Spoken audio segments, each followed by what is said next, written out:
Ming is a weak and helpless boy who had his home burnt to the ground and his entire family taken from him by the Empire. And several years later, Ming takes over the identity of the son of a prominent family in order to grow stronger and ultimately get his revenge. But before all that, we have to start at the beginning. At this point, Ming has been on the run for 7 years, and he is currently being chased down by several executioners through a forest. As he jumps from tree to get away, one of the executioners is starting to wonder who he really is because an ordinary person wouldn't be able to move so fast. But his boss tells him that even if their target's power is a little above average, he is still only one person. So there's no way he could handle their entire squad in a fight.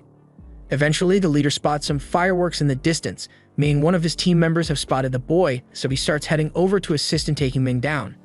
Ming continues running through the tree branches, but with the fireworks giving away his location, all the executioners are slowly closing in on him, so he won't be able to evade them for much longer. And to make matters worse, this forest is home to several dangerous monsters, so Ming has to be very careful about where he lands. Ming tries to swing back into the treetops, but one of the executioners had managed to get in front of him. So before Ming even realizes what's going on, he gets kicked in the face and knocked back down to the ground. He is now completely surrounded, so the executioners prepare to jump him, but Ming refuses to go down without a fight. So as one of the executioners attempts to stab him, he knocks the guy away and steals his blade before stabbing him in the neck with it. Ming was about to do the same to the other executioners, but all of a sudden, an arrow comes flying in his head, so he's forced to back off for a second. He kicks 2 of the executioners away to create some space, but they keep coming after him. So he parries and dodges their attacks until he finally sees an opportunity to cut them down. Ming thinks he is finally safe, so he bends down and starts looting the guards' bodies to see if he can find anything valuable. However, an arrow suddenly lands next to him, and Ming can tell that it's not normal, so he runs away just before the arrow explodes. Ming looks up to see who was responsible for the arrow, and he is shocked to see 2 warriors from the Ministry of Justice here. The 2 are surprised that Ming was able to recognize them, but it makes things easier since he should already know that encountering them means he won't be able to survive. Ming asks why the Ministry of Justice would come after a law-abiding citizen like him, so the warrior read the charges against Ming. The letter says that 7 years ago, Ming's father committed treason against the emperor, so as punishment, his entire family was sentenced to execution. However, Ming managed to escape his fate somehow, so they are here to finish the job. Ming isn't just going to stand by and let them kill him, so he throws some rocks at the warriors to buy some time, but the archer fires several shots at Ming to keep him from escaping. And when Ming tries to run to safety, he is cut off by the barbarian woman and grabbed by the ankle. She is about to slam him into the ground with all her might, but at the last second, Ming uses a special technique to rearrange the bones in his leg, allowing him to escape her grasp. The archer warns the barbarian to be careful because it looks like Ming has a few tricks up his sleeve and they don't know what he might do next. Meanwhile, Ming is barely able to stand at this point. He is well aware that the barbarian is dangerous, but he gets the feeling that the archer is much more experienced, so he needs to be careful about how he deals with him. But for now, Ming needs to get back on his feet, so he drinks the health he managed to swipe from one of the executioners earlier. The barbarian then charges at him, so he is forced to back away, but he still has to worry about the archer, so he can't create too much distance here. Since he has no other choice, he imbues his blade with some energy as the barbarian lunges at him. And she clearly wasn't expecting him to be so strong, because as their weapons clash, Ming is able to completely destroy her club, and while the barbarian is still confused, he's able to sneak up behind her and stab her in the neck.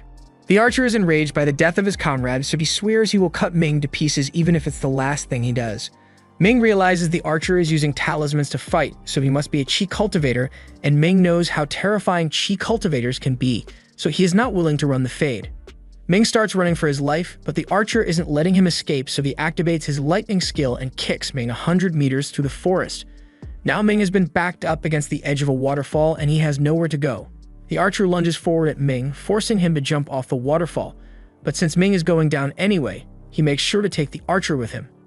They both end up plunging into the lake below, and once Ming regains his bearings, he tries swimming back up to the surface, but the archer grabs him from behind and tries to strangle Ming.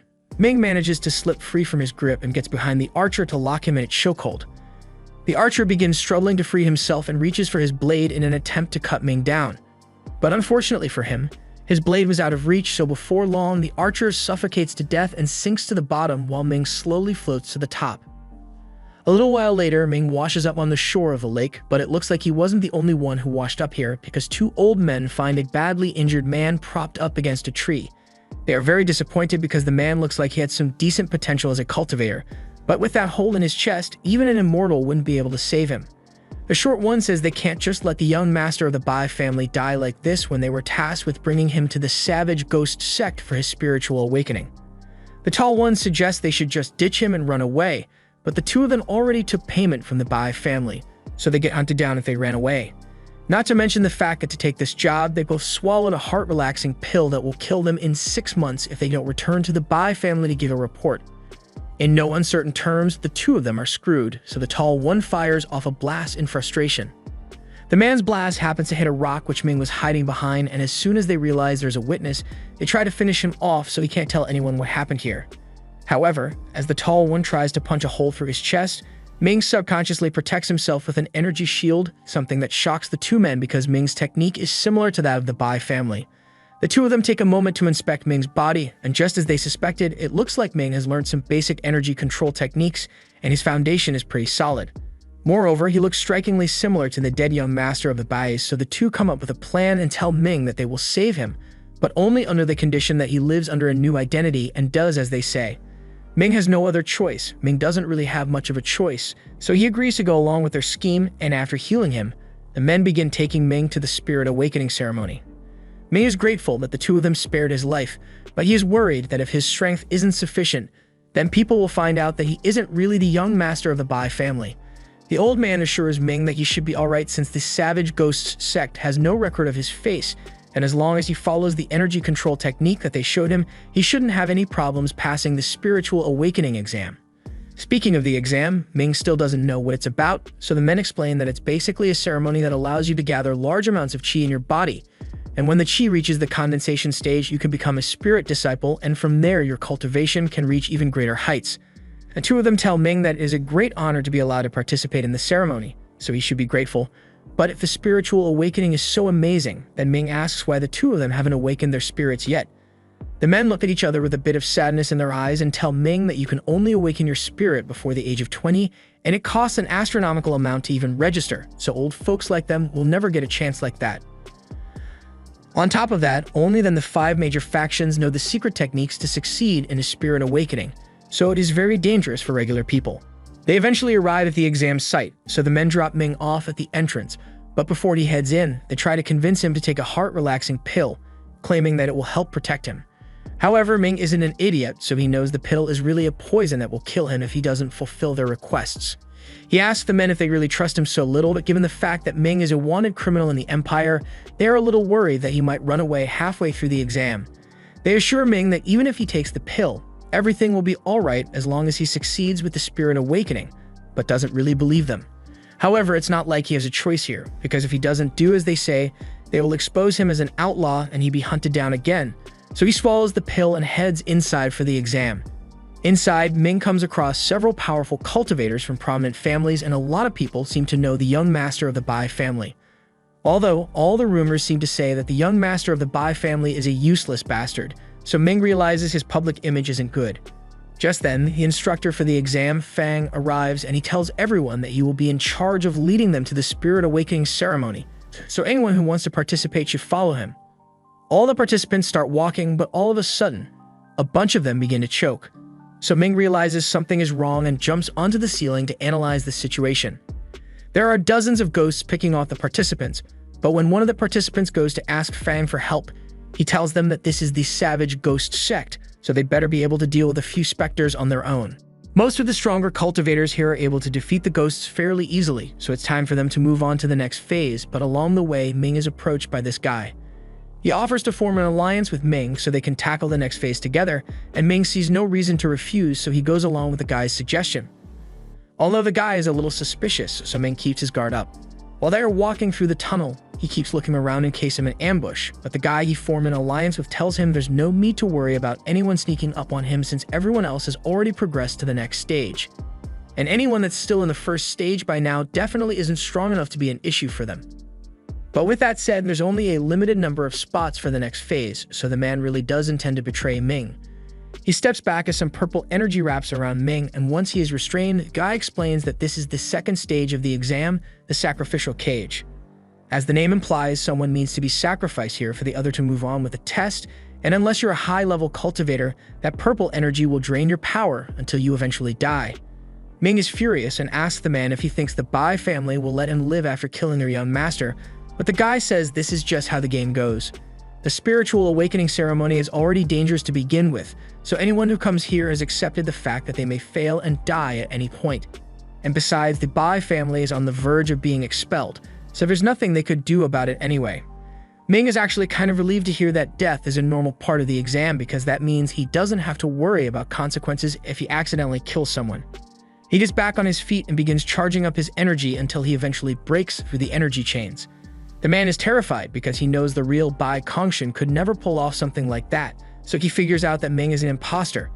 Ming is surprised that the man was able to deduce that much in such a short amount of time, but it's not like it matters because he won't survive long enough to tell anyone the truth. The man is starting to panic, but he doesn't want to die here, so he's getting ready to fight Ming. However, he suddenly feels a sharp pain in his hand, and it becomes very difficult for him to move. Ming reveals that he had poisoned the man in advance the moment they first met because he was worried that something like this might happen. The man lunges at Ming in anger, but in his carelessness, he gets caught by the purple chains and he is completely drained of his energy a few moments later.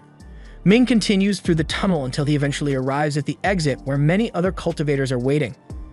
Fang tells everyone that they were lucky to have made it this far, but the true test is yet to begin because this is where they will undergo their spiritual awakening. This arena was specially made to allow several different groups to take part in the awakening at the same time, so they need to prepare themselves. Ming is still a little shocked that over half of the initial participants have already died, but it looks like there are even greater risks with the actual awakening.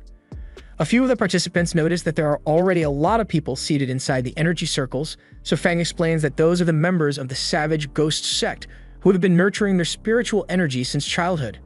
There are 5 circles in total, and Fang reserved 3 of them for the members of his sect, so he tells the rest of the participants that they are going to have to use the leftovers. The participants are outraged because their families paid good money for them to undergo this awakening, so it's not fair for Fang to monopolize a majority of the resources.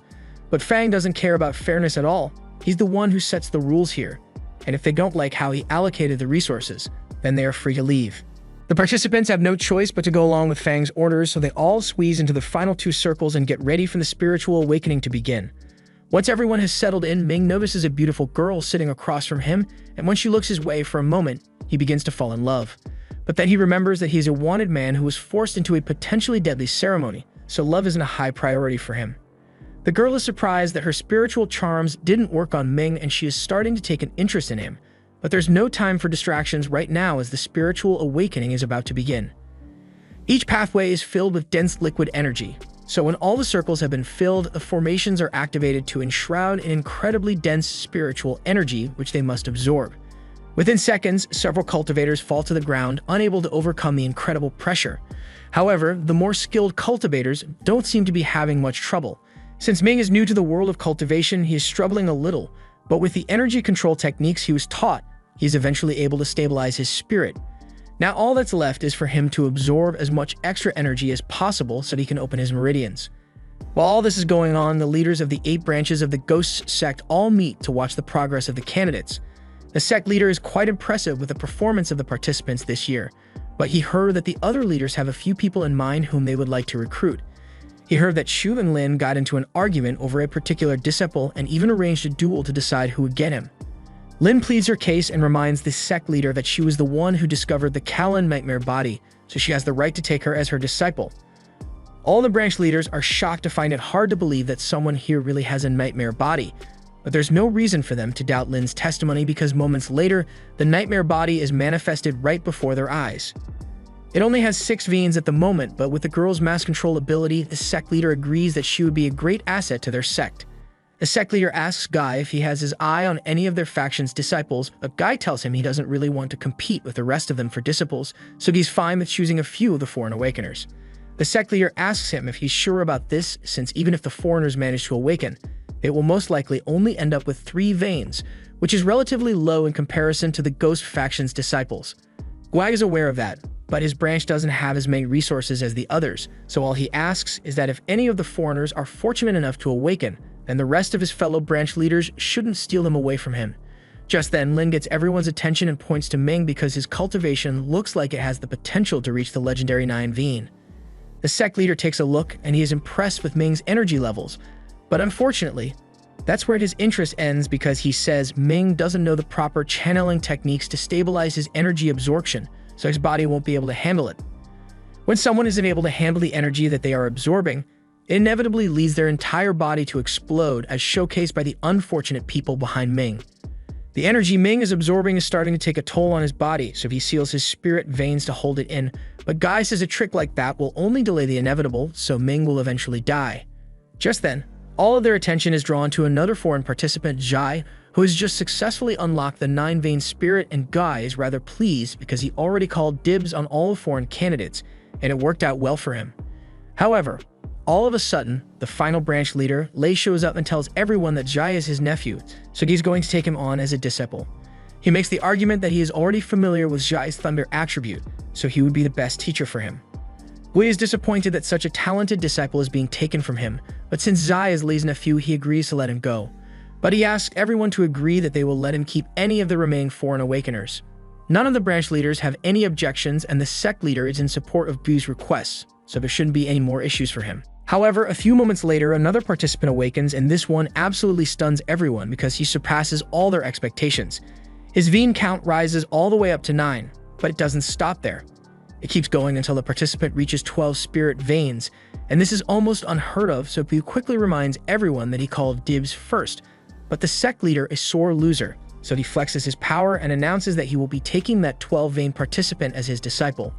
Gui is dejected, but there's nothing he can do since he doesn't have the power to stand up to the sect leader, so he's forced to just pick a disciple from the remaining candidates. Gui isn't expecting much since after so many promising candidates have already awakened their spirit, it's not likely for another amazing talent to bloom, but he tries to remain optimistic. As he looks out into the arena, he spots Ming still working hard to contain his energy, and Gui is intrigued because he was sure Ming would have exploded by now. The challenge Ming is facing is that he has enough control to manifest 9 spirit veins, but his core isn't developed enough to contain all 9 veins, so he is getting overwhelmed. The usual way to fix this would be to dispel some of the energy to accommodate his core, but Ming doesn't want to give up like that. If his core can't handle all 9 veins, then he decides that he is going to use his spirit power to compress the veins until they fit. No one has ever done something like this before, and honestly, Ming isn't sure whether it will work or not, but he eventually manages to pull it off. The ceremony eventually comes to a close, and the students are told to wait a while so they can be assigned as disciples. Most of the others who manage to awaken got spirit veins that are long and thin, but because of Ming's unique method, even though he only has 3 spirit veins, the veins are massive. A few minutes later, he comes down to take the foreign awakeners that the others didn't want, and he asks his assistant, Shai, to lead them all to his branch. They eventually arrive at a portal where they will officially begin their training as disciples, but immediately after crossing through to the other side, all the disciples faint, leaving Ming as the last one standing. An old man in a chair suddenly speaks up, and he says he's impressed that Ming didn't faint like the others.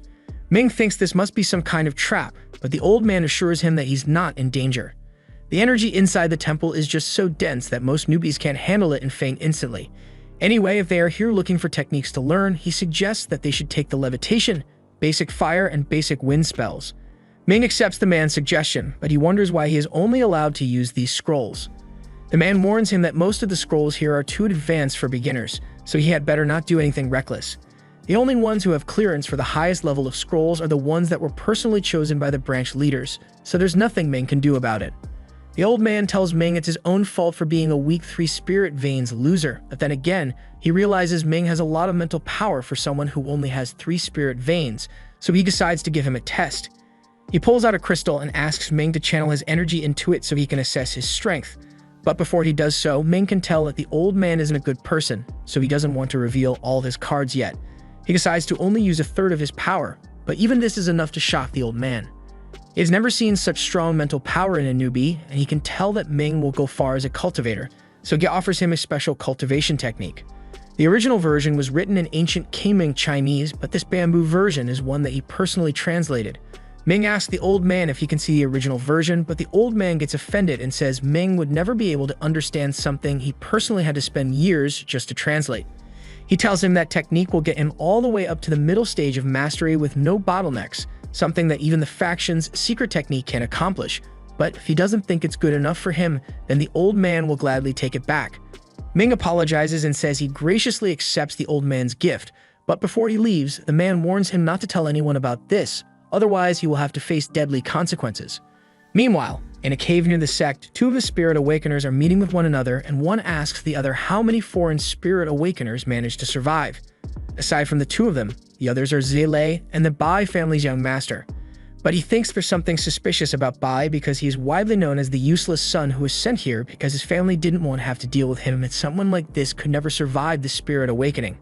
They decide that they need to test him to see if he is really the same person, but they also need to be cautious so they don't accidentally blow their cover. They are here on a mission from the Ministry of Justice, and their job is to infiltrate the savage ghost faction's inner circle, so they can't afford any mistakes. Meanwhile, Ming has locked himself away in a cabin so he can be in his training. He still doesn't trust Old Man Ryan's cultivation techniques, since he doesn't seem like the kind of person to do something out of the kindness of his heart, but he has no choice but to go along with it if he wants to increase his power quickly.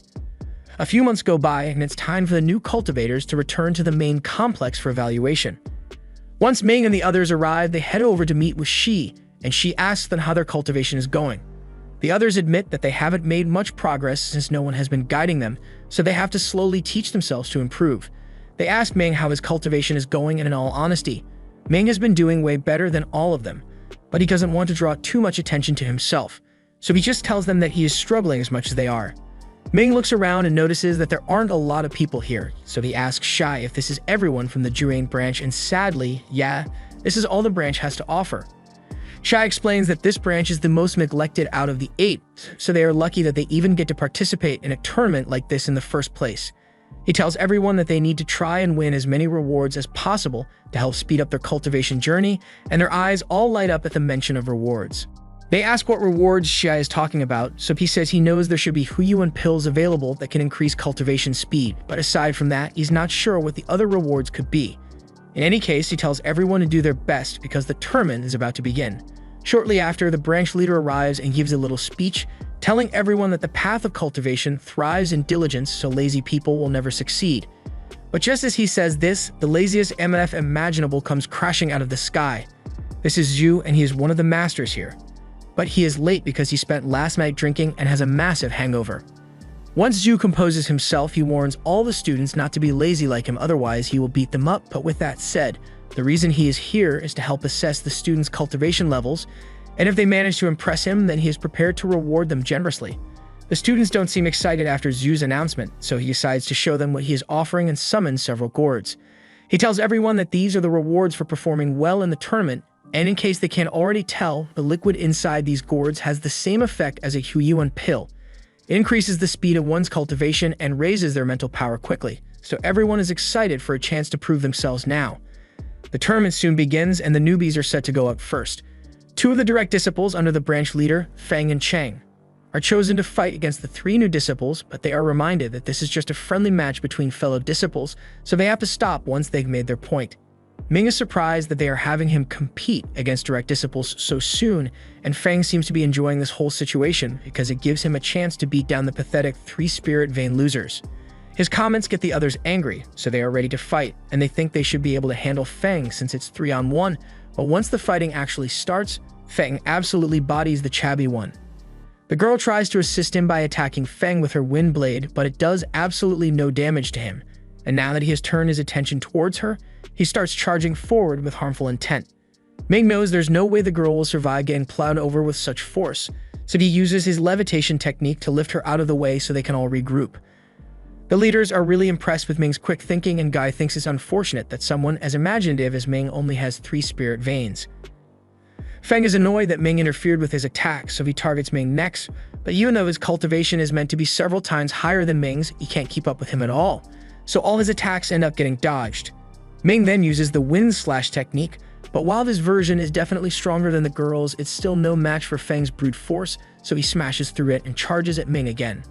The others see that Ming is putting up a good fight, so they decide to join in as well and start hitting Feng with wind slashes to distract him, while Ming sneaks in 1 or 2 good hits.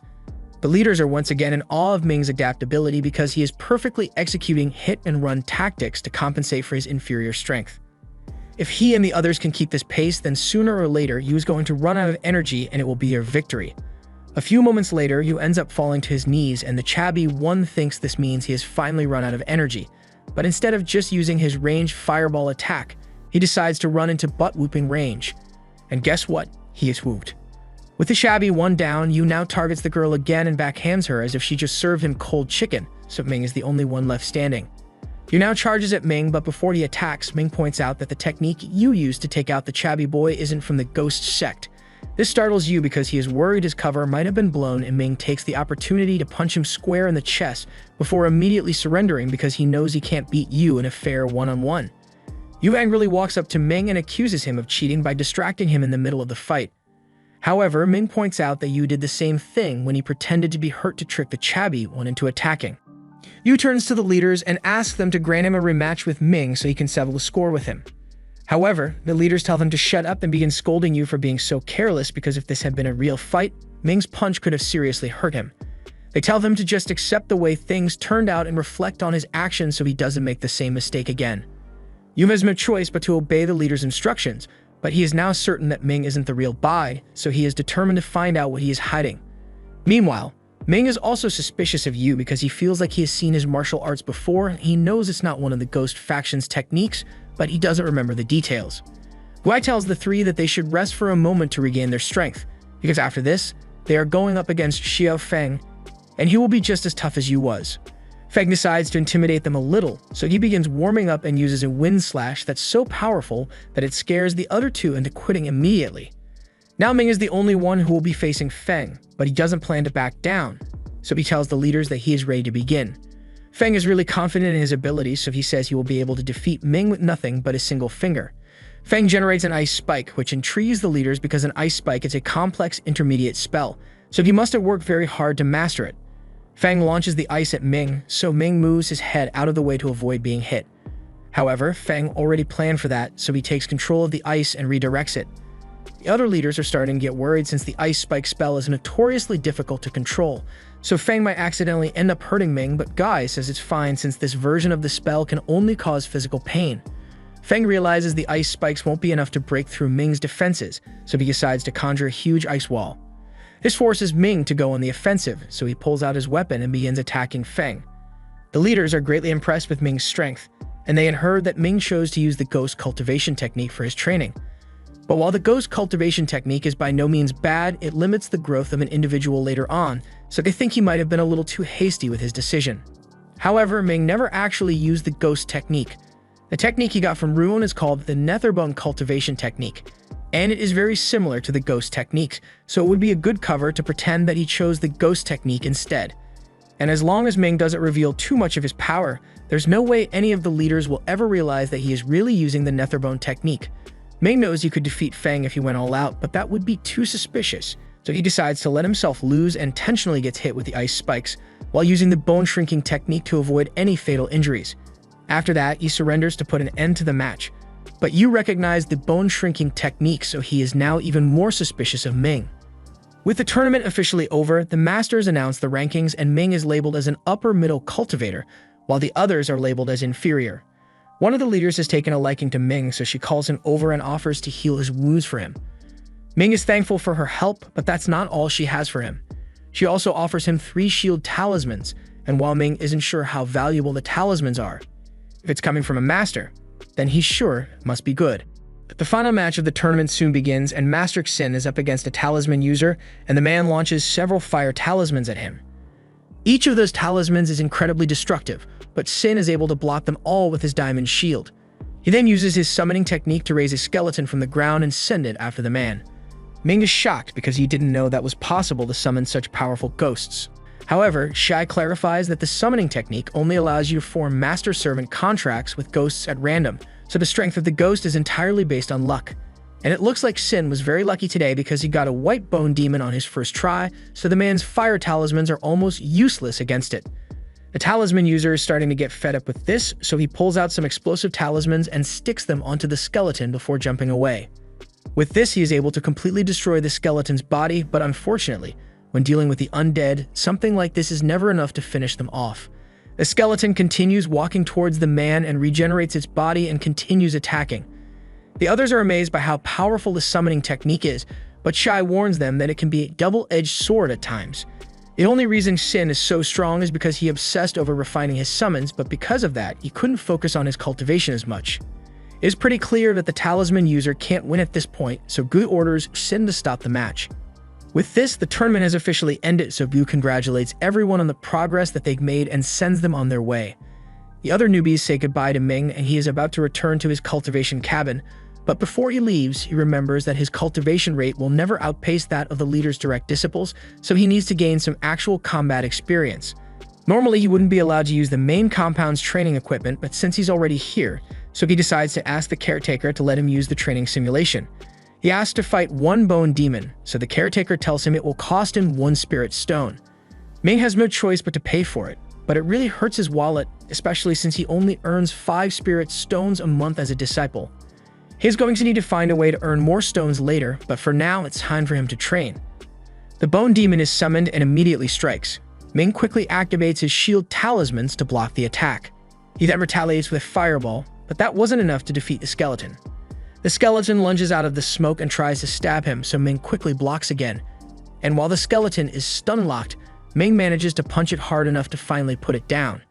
He is honestly surprised that the shield is so effective, even though he hasn't had the time to refine it yet, but he is even more amazed by how difficult it was to defeat a regular bone demon. It is now certain that he needs to learn the summoning technique, but before that, he needs to take a bath. Ming heads home and hops into a bath, but while he's busy cleaning himself, he suddenly realizes that a woman has been standing next to him this entire time. Ming freaks out, but the woman tells him there's no need to be shy since she's going to become his wife soon. Ming has no idea what she's talking about, but Mu explains that her family made a deal with the Bai family, stating that if both of them managed to pass the Spirit Awakening ceremony, Mu would have to marry him and become his cultivation partner. This is the first time Ming's heard about any of this, so Mu asks him if he's not happy with the arrangement. She's honestly surprised he hasn't tried to fondle her yet, since the young master of the Bai family is known to be quite a degenerate.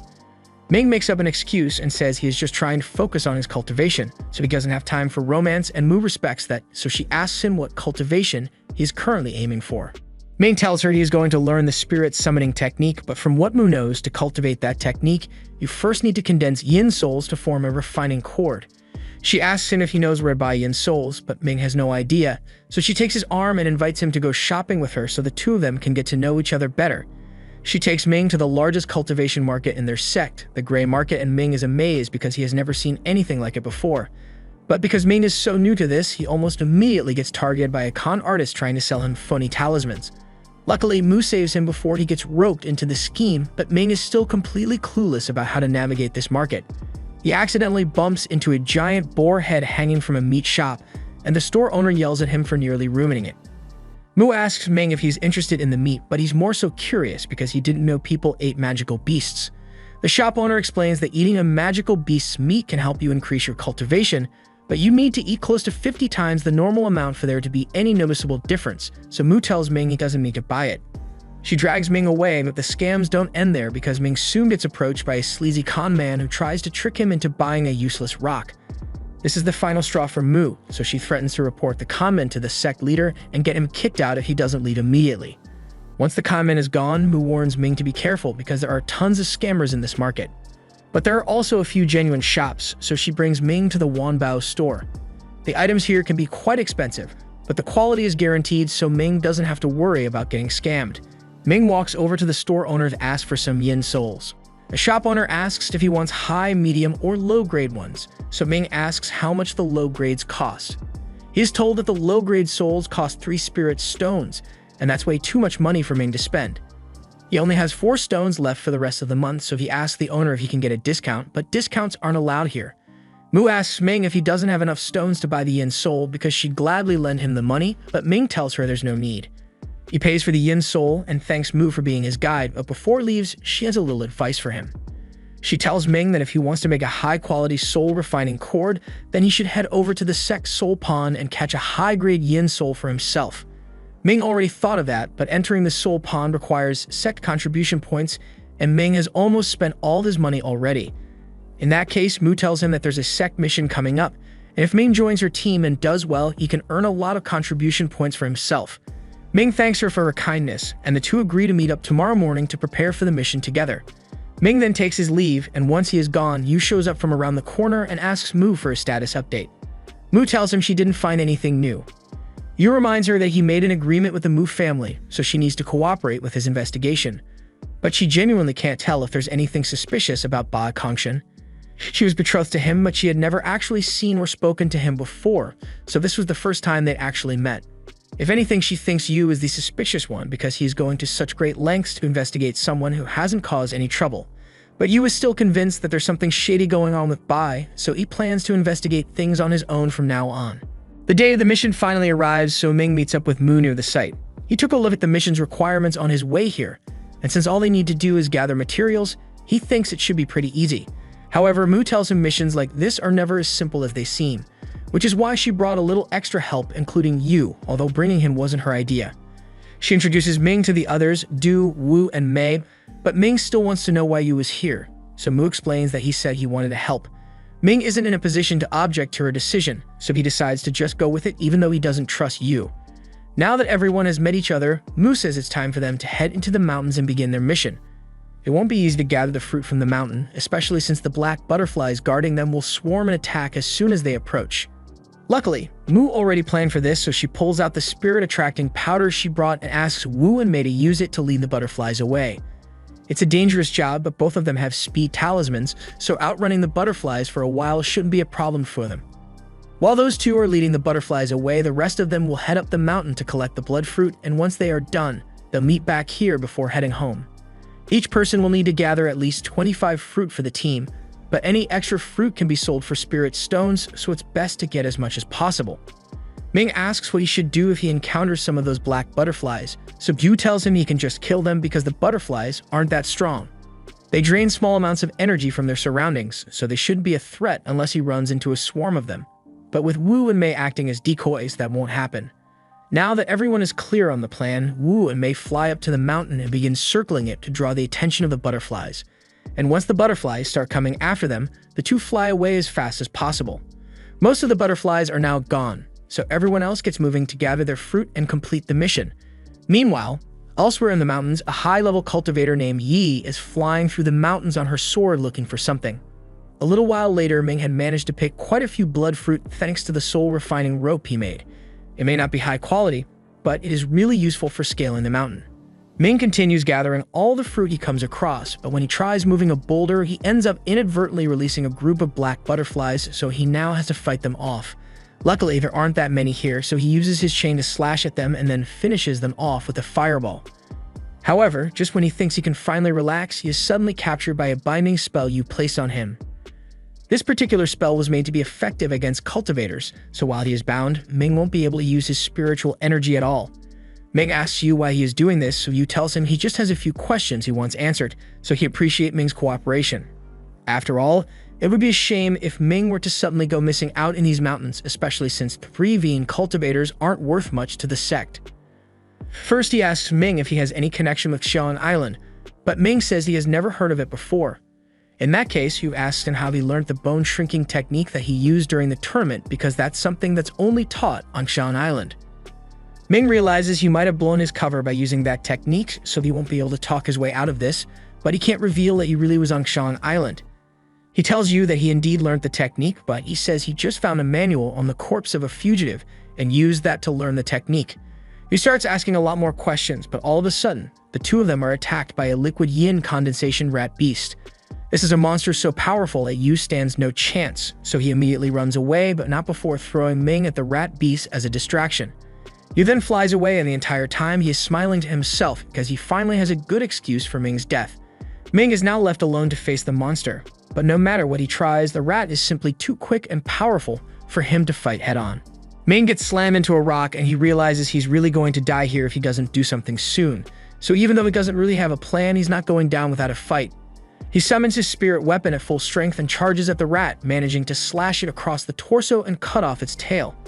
But while he may be able to do damage against it, he is still taking a lot of damage in return, so he won't last much longer. Just then, Yi shows up and she sees Ming struggling against the rat beast, so she sends a rain of lightning swords down to help. This scares the rat off, but that's not a good thing since Yi's goal was to finish it off. She creates a whirlwind in the sky to suck the rat up, but she inadvertently drags Ming up as well, so he gets sent flying through the air. He manages to regain his footing by summoning his Nimbus, but almost immediately after, he gets grabbed by the rat's tongue and is nearly eaten. He realizes that the rat is trying to drink Ming's blood so it can regenerate, but she won't let that happen. So she cuts its tongue off and the rat scampers away in pain. She now has to go hunt it down again, but she's going to need some bait, so she grabs Ming against his will and throws him into the area the rat fled to. The crash landing knocks Ming out, and by the time he finally wakes up, he finds the rat staring straight at him. It launches several spikes at him, so Ming pulls out his shield to defend himself. But just as the spikes are about to make impact, Yi jumps in and uses an artifact to absorb them all. The rat now turns its attention to her and launches more spikes, so she puts up a shield to block them. However, she underestimated how powerful the spikes could be, so one spike manages to break through and nearly hit her beautiful face. This gets her angry, so she locks in and returns fire with dozens of lightning swords, but to her surprise, the rat is still alive, although it's heavily injured now. Yi doesn't want to take any chances here, so she uses one of her secret techniques and brings a giant lightning blade down on the rat. Its body is completely destroyed, but its soul fragments still remain intact, and it'd be bad if it managed to possess a vessel. So Ming tries to stop it from escaping, but the soul fragments are too fast for him to catch up to. Fortunately, he already saw this coming, so she uses her swords to destroy the remnants of the rat's soul and uses her artifact to store the sliced-up rat body. Now that it's over, Ming can see that the difference between him and high-level cultivators like Yi is far greater than he ever could have imagined. He was fighting for his life against that rat, but Yi fought it as if it were a minor inconvenience to her. Speaking of inconveniences, Yi addresses Ming and tells him his fighting skills are pathetic, but he did serve as good bait, so he deserves some kind of reward for his role. She tells him that when she chopped up the rat, some of its body parts fell down into the ravine, so if he is willing to go looking for it, then he is free to keep anything he finds. She then turns around to leave, but before that, she asks Ming to tell her what cultivation he is currently using. Ming explains that he is practicing the ghost spirit technique, but Yi doesn't really believe him because she can tell that his technique is different from the normal ghost technique. She doesn't know what specific cultivation Ming is using, but she tells him that whoever taught him the technique messed up really badly because it has a major flaw. Ming is starting to get worried, so he asks her to tell him what the flaw is, but Yi doesn't see a point in getting involved with his cultivation. So she tells him it's his problem to deal with and flies away. Meanwhile, back at the base of the mountain, Yu has just finished telling everyone about the monster and how it has probably eaten Ming by now. But he leaves out the part about him sacrificing Ming as bait so he could escape on his own.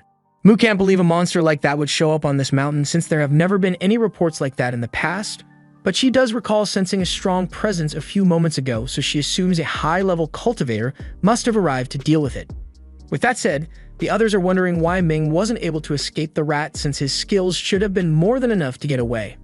Unless, of course, someone threw him at the rat as bait, but no one would be sinister enough to do that. Right. Yu speaks up and says he doesn't think Ming made it out alive because while he was fleeing, he saw the rat heading towards Ming, but he definitely had nothing to do with that. Mu is saddened by the thought that Ming might have died, but for now, they need to finish their mission, so she asks everyone to give a tally of all the fruit they gathered so far. Their goal was to gather 100 fruit, but as of right now, they only found 60. So Mu tells everyone that they'll have to go out and gather more so they can meet their quota. And while they're out, everyone should keep an eye out for Ming in case he managed to survive. At the same time, Ming is currently searching through the ravine to find the remaining pieces of the rat, but these don't look very valuable. So he's starting to think he may have gotten scammed on his reward. Just then, he spots a piece of the rat's body that's still moving on the ground, and this looks like it could be worth a lot.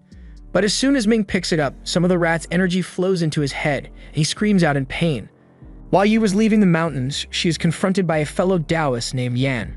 He acts like he didn't recognize her at first, but Yi knows he knew exactly who she was when he confronted her, so he must have been trying to mess with her. Yan asks her what kind of beast she was hunting, so Yi informs him that it was a demon rat, and Yan is surprised to hear that since demon rats aren't strong enough for someone as powerful as Yi to be concerned about them. However, Yi tells him that this was no ordinary demon rat, it was one on the verge of reaching the crystal formation stage, and Yan is speechless upon hearing that. If the rat had succeeded in breaking through, countless lives definitely would have been lost, yet Yan still finds it hard to believe that a mere rat would be able to reach such a level.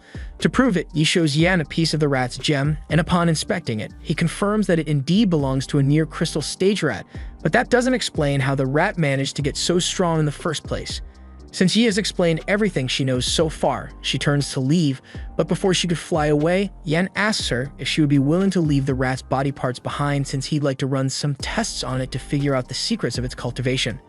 However, he says she already intended to give the rat's body to Senior Cold Moon, and Cold Moon is well renowned for her research ability which outclasses Yan's, so we can't argue with her decision. While all that was happening in the sky, Ming has been freaking out for the past couple of hours because he clearly remembers a dark energy entering his body, but he has scanned himself head to toe 5 times already, and he couldn't find any traces of it. He knows unknown dark energy is never a good sign, but there's also a chance that he was just imagining things, so he starts wondering if he should go back to the sect to get a checkup. However, if he returns to the sect, then you will know that he's alive, and there's no way he'd leave Ming alone after what he pulled earlier today.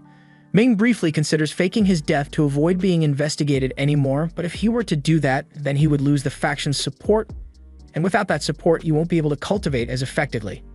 Additionally, he mentioned something about his cultivation technique having a major flaw, and if anyone knows what the flaw is, it would have to be Ruin. So Ming has no choice but to return to the sect so he can continue his training. He flies off on his Nimbus to go reunite with the members of his team, and at the same time, the team is starting to get worried because they spent all evening looking for more blood fruit, but they are still short by 19 fruit. The mountain's terrain was drastically altered by all the high-level techniques Yi used to defeat the rat, so most of the blood fruit got buried under the rubble. And with Ming still missing, there's no way they'll be able to meet the quota before the deadline. Just then, they notice someone approaching, and to everyone's surprise, especially Yu, they see Bai flying in. The group members ask Ming what happened, so he tells them that he got cornered by a powerful beast, and it nearly killed him, but luckily, he was saved by a high-ranking cultivator just in time. Mu asks why he has been gone for so long that he was saved from the rat, so Ming makes up an excuse and tells her he got caught up in Senior Yi's attack, so he was knocked out for a while. But on the bright side, he still has all the blood fruit he collected earlier, and with Ming's 24, they now have enough for the quota, so everyone is relieved that today's mission was a success.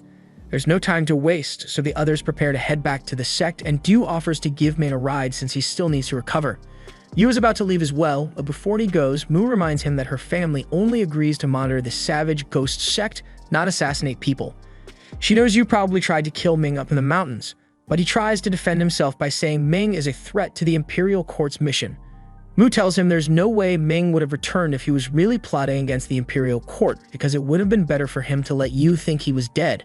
But speaking of death, she warns Yu that if he ever tries attacking Ming again for his stupid reasons, then he's going to have to deal with her.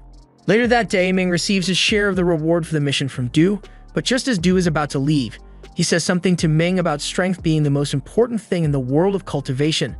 And the same goes for cultivation partners, so he thinks Ming might want to reevaluate his betrothal to Mu. A moment later, Mu happens to show up, and Ming asks if her betrothal to him is a farce, but she'd rather not talk about it here. So she asks him to follow her over to a nearby mountain. Once they are alone, Mu tells Ming that she knows he isn't really Bai Kongshan, and she has known ever since the first day she met him here. Frankly, she's surprised that Ming thought she wouldn't know what the person she's betrothed to is like, but Ming is a lot more mature than the spoiled Bai Kongshan ever was, so she honestly doesn't mind the switch. Ming asks her why she didn't tell Yu as she knew he was an imposter, but she has no reason to rat Ming out. Her engagement was originally arranged with the promise of providing her with a secret cultivation technique so she could advance to Spirit Master once she got married to Bai, but with the real Bai gone, she can no longer obtain that technique from the deal. Unless, of course, Ming were to help her out. Ming tells her he doesn't know any of the Bai family's secrets, but be that as it may, with everyone convinced that he is the son of the Bai family, he is bound to have access to information that will be useful to her. So as long as he helps her, she promises she won't reveal his secret. Over the next few days, Ming continues working on his cultivation, and those recovering pills he got from the minor competition are really coming in handy, but he's almost out, so he decides to try practicing something else. He takes a look around his room and realizes he still has those bone fragments he got from the rat demon, and the rat was able to break through one of Yi's shields, so its body parts should make good weapons. There's also some rat meat here, and Ming remembers hearing that monster meat can help with cultivation, so he decides to try some. He creates a fire in his hand and roasts the meat until it no longer smells disgusting, and when he takes a bite, he feels a lot of spiritual energy welling up inside him, so he immediately gets back to cultivating. The meat's power is really effective, so Ming was able to cultivate halfway through the second stage of the dark bone technique in only a day.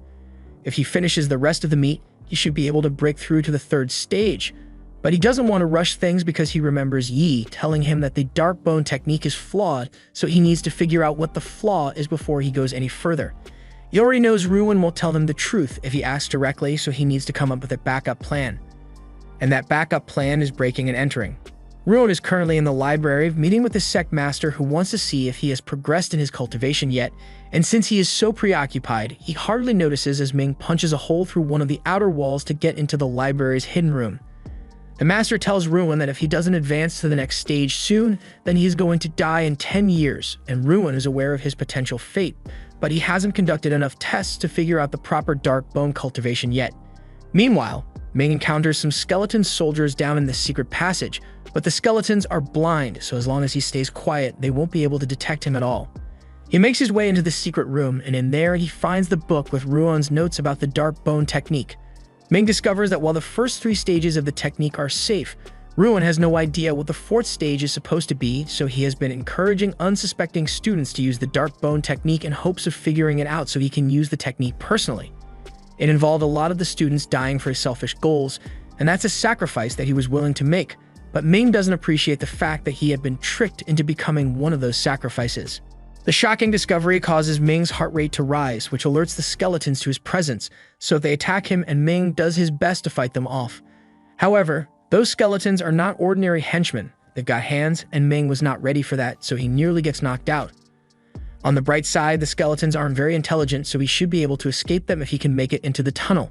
But to do that, he's going to need a distraction, so he uses his soul rope to take control of one of the skeletons and makes it attack the other. This buys Ming enough time to sneak out of the room, but on his way out, he alerts 2 more skeleton guards, so he's still being chased. As he is running away, that dark energy from earlier begins acting up and it's making it really difficult for Ming to move, so he tries sealing it away for now, but that doesn't work out for him. One of the skeletons finally catches up to Ming, and it is about to punch a hole through him. But just then, Ming's energy begins reacting, and in the next moment, he finds himself in an empty black fog. He is baffled since he could have sworn he was just in the library's secret room, but for now, he plans to get out of here. He tries walking, but he gets blocked by some sort of invisible barrier, so instead he tries flying up to the sky to escape. But the barrier reaches all the way up there as well, and no matter how much Ming tries, he can't break through it. Since he's obviously going to be stuck here for a while, he decides to at least use the time to practice his spells, so he pulls out an hourglass and starts training. The efficiency of one's spell casting has nothing to do with spiritual power. Rather, it depends on how much time is spent refining your technique, and in this space, Ming never gets tired or hungry for some reason, so he's able to practice non-stop for 60 days straight. Eventually, his spells become incredibly powerful, but it's still nowhere near enough to break him out of this prison, so he's starting to wonder if he will be stuck here forever. However, once the 60th day is over, Ming is suddenly teleported out and wakes up back in his body, but he is shocked to find himself in the exact same position he was in before he got trapped. Luckily, all the training he did in there has made his spells significantly stronger, so he's able to destroy the skeletons and escape with ease now. A little while later, Ruin and the Master arrive to see what happened, and Ruin is shocked that someone was able to destroy his skeletons so easily. He believes it must have been one of the Spirit Masters since his Spirit Disciple wouldn't be strong enough to do this. The Master tells Ruin that his research must have attracted some unwanted attention, so from now on he is forbidding him from teaching the Dark Bone technique to anyone else. As for the people Ruin already tricked into training with the technique, too bad, because it's not his problem anymore. Later that day, Ming goes to visit Master Bing to see if he can remove the dark energy that went into his body, but Bing throws him out because he thinks Ming is messing with him. After hitting the ground, Ming bumps into Jilin and he is nearly hypnotized by her seductive eyes, but he remembers we must stay focused, brothers, so he looks away. Jilin didn't mean to use her ability on Ming, but she is impressed that he could withstand it. Ming introduces himself and explains that he was here to ask Master Bing to dispel the evil within him, but when Bing checked him, he couldn't find an ounce of evil in Ming's body. In fact, Ming's spiritual energy is a lot denser than the average person, so Bing assumed Ming must have been lying because he wanted to meet Jilin or something. Ming says that wasn't why he came here, but Bing just tells him to pay his consultation fee and leave already. After that, Ming returns home, but he still has a lot of his questions on his mind. But if even Master Bing couldn't locate the energy, then he's better off not worrying about it for now. On the bright side, Ming was able to swipe some good spirit recovery medicine from Ruin's secret cave, so he should be able to continue his cultivation now. According to the records, Ruin wrote the first 3 stages of the Dark Bone technique should be safe, but the 4th stage is where people kept dying, so Ming is going to have to be careful about that one. First, he begins meditating with the medicine he got to restore his spirit energy, and after 2 months, he is thrilled by how effective those pills were because his energy is higher than ever before now. He heads out so he can do a little training, but along the way, he encounters a group of men on the road. He can already feel the bad vibes from here, but he'd rather avoid causing a scene, so he tries to walk past them without incident. However, those 3 clocked him an easy target, so as soon as they are behind Ming, they try to jump his ass, and Brother Big Mac launches a blast at him. Ming dodges and asks them what they think they are doing, so the three tell him to leave all his valuable items here if he doesn't want to get hurt. Ming takes a moment to analyze the severity of this situation, but then he realizes, hey, these guys are weak, so he proceeds to gut punch one so hard that he will be spitting up blood for days, and when Big Mac tries to attack him, he just knocks him out. The last guy tries using an ice spell to freeze Ming in place, but while Ming's feet may be stuck, he can still move his arms, so he launches several fireballs at the guy, and when he tries to run away, he pulls him back with his soul chain before knocking him out as well.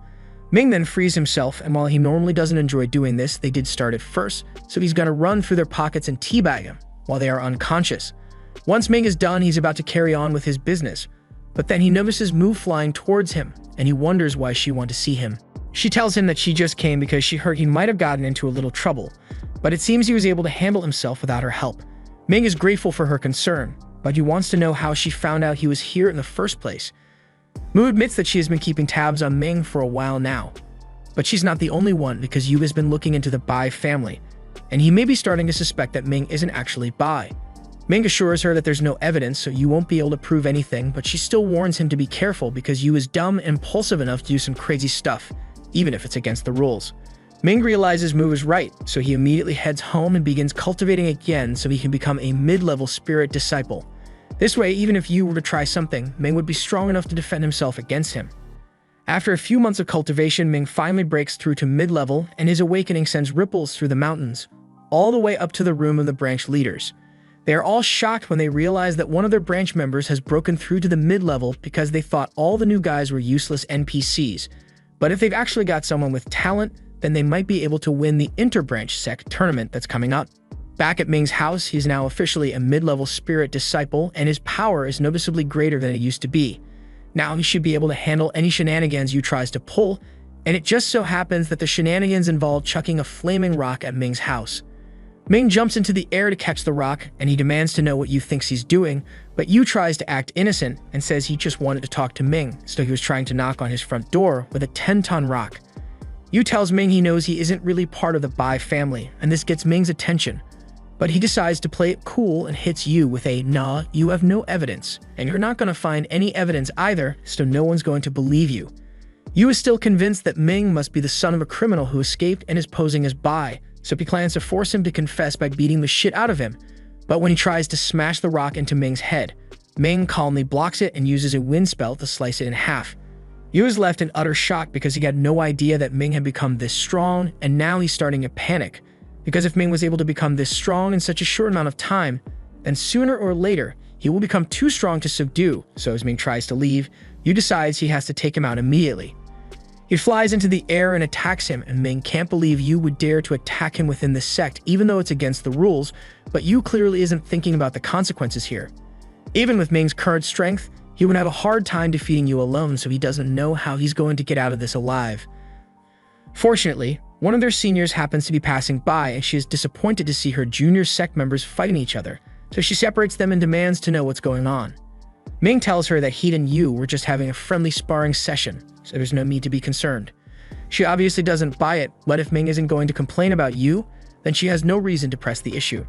She tells them that they are being summoned by the branch masters, so Ming starts heading towards the main hall to meet them, and Yu begrudgingly follows, knowing he can't make any more moves against Ming for now. Upon their arrival, Ming finds Feng already waiting there. So now that all three have arrived, the branch leaders inform them that they have been selected to partake in the tournament against the 9 Aperture branch.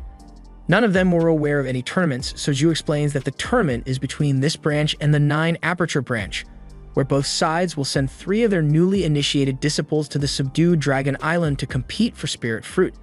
Each winner will receive 10 Spirit Fruit, and these particular fruits contain Jade Essence, so you can refine them into a special spirit liquid that will greatly boost your cultivation. That's enough of an incentive for all of them to agree to participate, so Guy tells Zhu and Zhang to accompany the 3 of them to the island for the tournament. Upon arrival, Ming and the others are introduced to the master of the 9 Apertures branch, Dazi, and the disciples he brought for the competition. However, Zhu notices that only 2 of Dazi's disciples are present, so he asks about it, and Dazi yells for Jin to stop messing around because it's very disrespectful. Jin eventually flies down, and Daisy apologizes for his behavior, but he grew up alone in the forest, so he's not familiar with their customs yet. Now that everyone is here, the three use their energy to unseal the entrance, and inside they find a volcano with 3 spirit trees laid out in a triangle. These 3 trees each have 10 spirit fruit, and special magic has been used to seal them, so the terrain around each one is different. The elders say they will stay out here to keep the volcano stable, and while they are doing that, the disciples will begin their matches within the spirit arena. After the rules are explained, they are all paired up and teleported into the arena, so the tournament has officially begun. All 3 competitors from the aperture deploy their snake puppets, and with their special puppet controlling techniques, they begin their attack. Ming's opponent goes first, so Ming prepares himself, and as the snake lunges at him, he uses his chain to tie it up before striking all the snake's joints to stop it from moving. As for Feng, he simply uses an ice spear to shatter the magic stone on the snake that was attacking him, earning himself an easy victory. But things aren't as simple for Yu. He tried to handle the puppet by taking out its master, but when he shoots a fireball at her, to his surprise, she effortlessly blocks it with a fire-repelling talisman. Yu is shocked to see this since that was a high-level talisman, and it should be very difficult for a disciple to get her hands on one of those that she has way more than just one. Yu accuses the Daisy of cheating since he must have given Fei all those talismans to help her win, but Daisy assures the others that he didn't give Fei anything. She got all those talismans from her grandfather, the great master Yingzhou, and she only came to their branch because she has a love for the puppetry technique. With that said, it doesn't change the fact that she's got Grandpa's money backing her up, and with all those powerful talismans, there's no way Yu stands a chance. The other Aperture members also seem to have prepared some tricks in advance because even though Ming and Feng were able to destroy the snake puppets, Ming's opponent turns out to be a body cultivator, so he doesn't need a puppet to fight after all. Yu is surprised to see this because body cultivation is a technique where progress slows down further into your training, so it is difficult to use, but against opponents of equal level, a body cultivator is practically unbeatable. Daisy believes this means his side will win all 3 matches, but Zhu tells him they still have Feng, and you won't be as easy to beat as the others. Daisy takes a closer look at Feng, and he is shocked to find out that he is using the withered wood technique to raise his strength. As much as he hates to admit it, at Feng's level, it's going to be tough for Jin to beat him, so he gives Jin permission to use the secret weapon.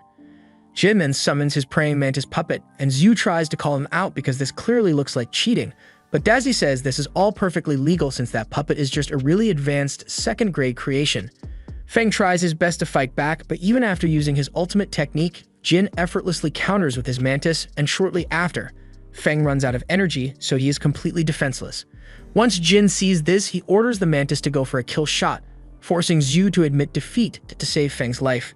The same thing happens with Yu's battle against Fei, so Zhu surrenders on his behalf as well, making her the winner. She is pleased, so she starts heading to one of the spirit trees so she can get her prize. Daisy begins joking that Zhu's group is going to leave empty-handed today, but Zhu says it's not over yet because Ming hasn't been defeated.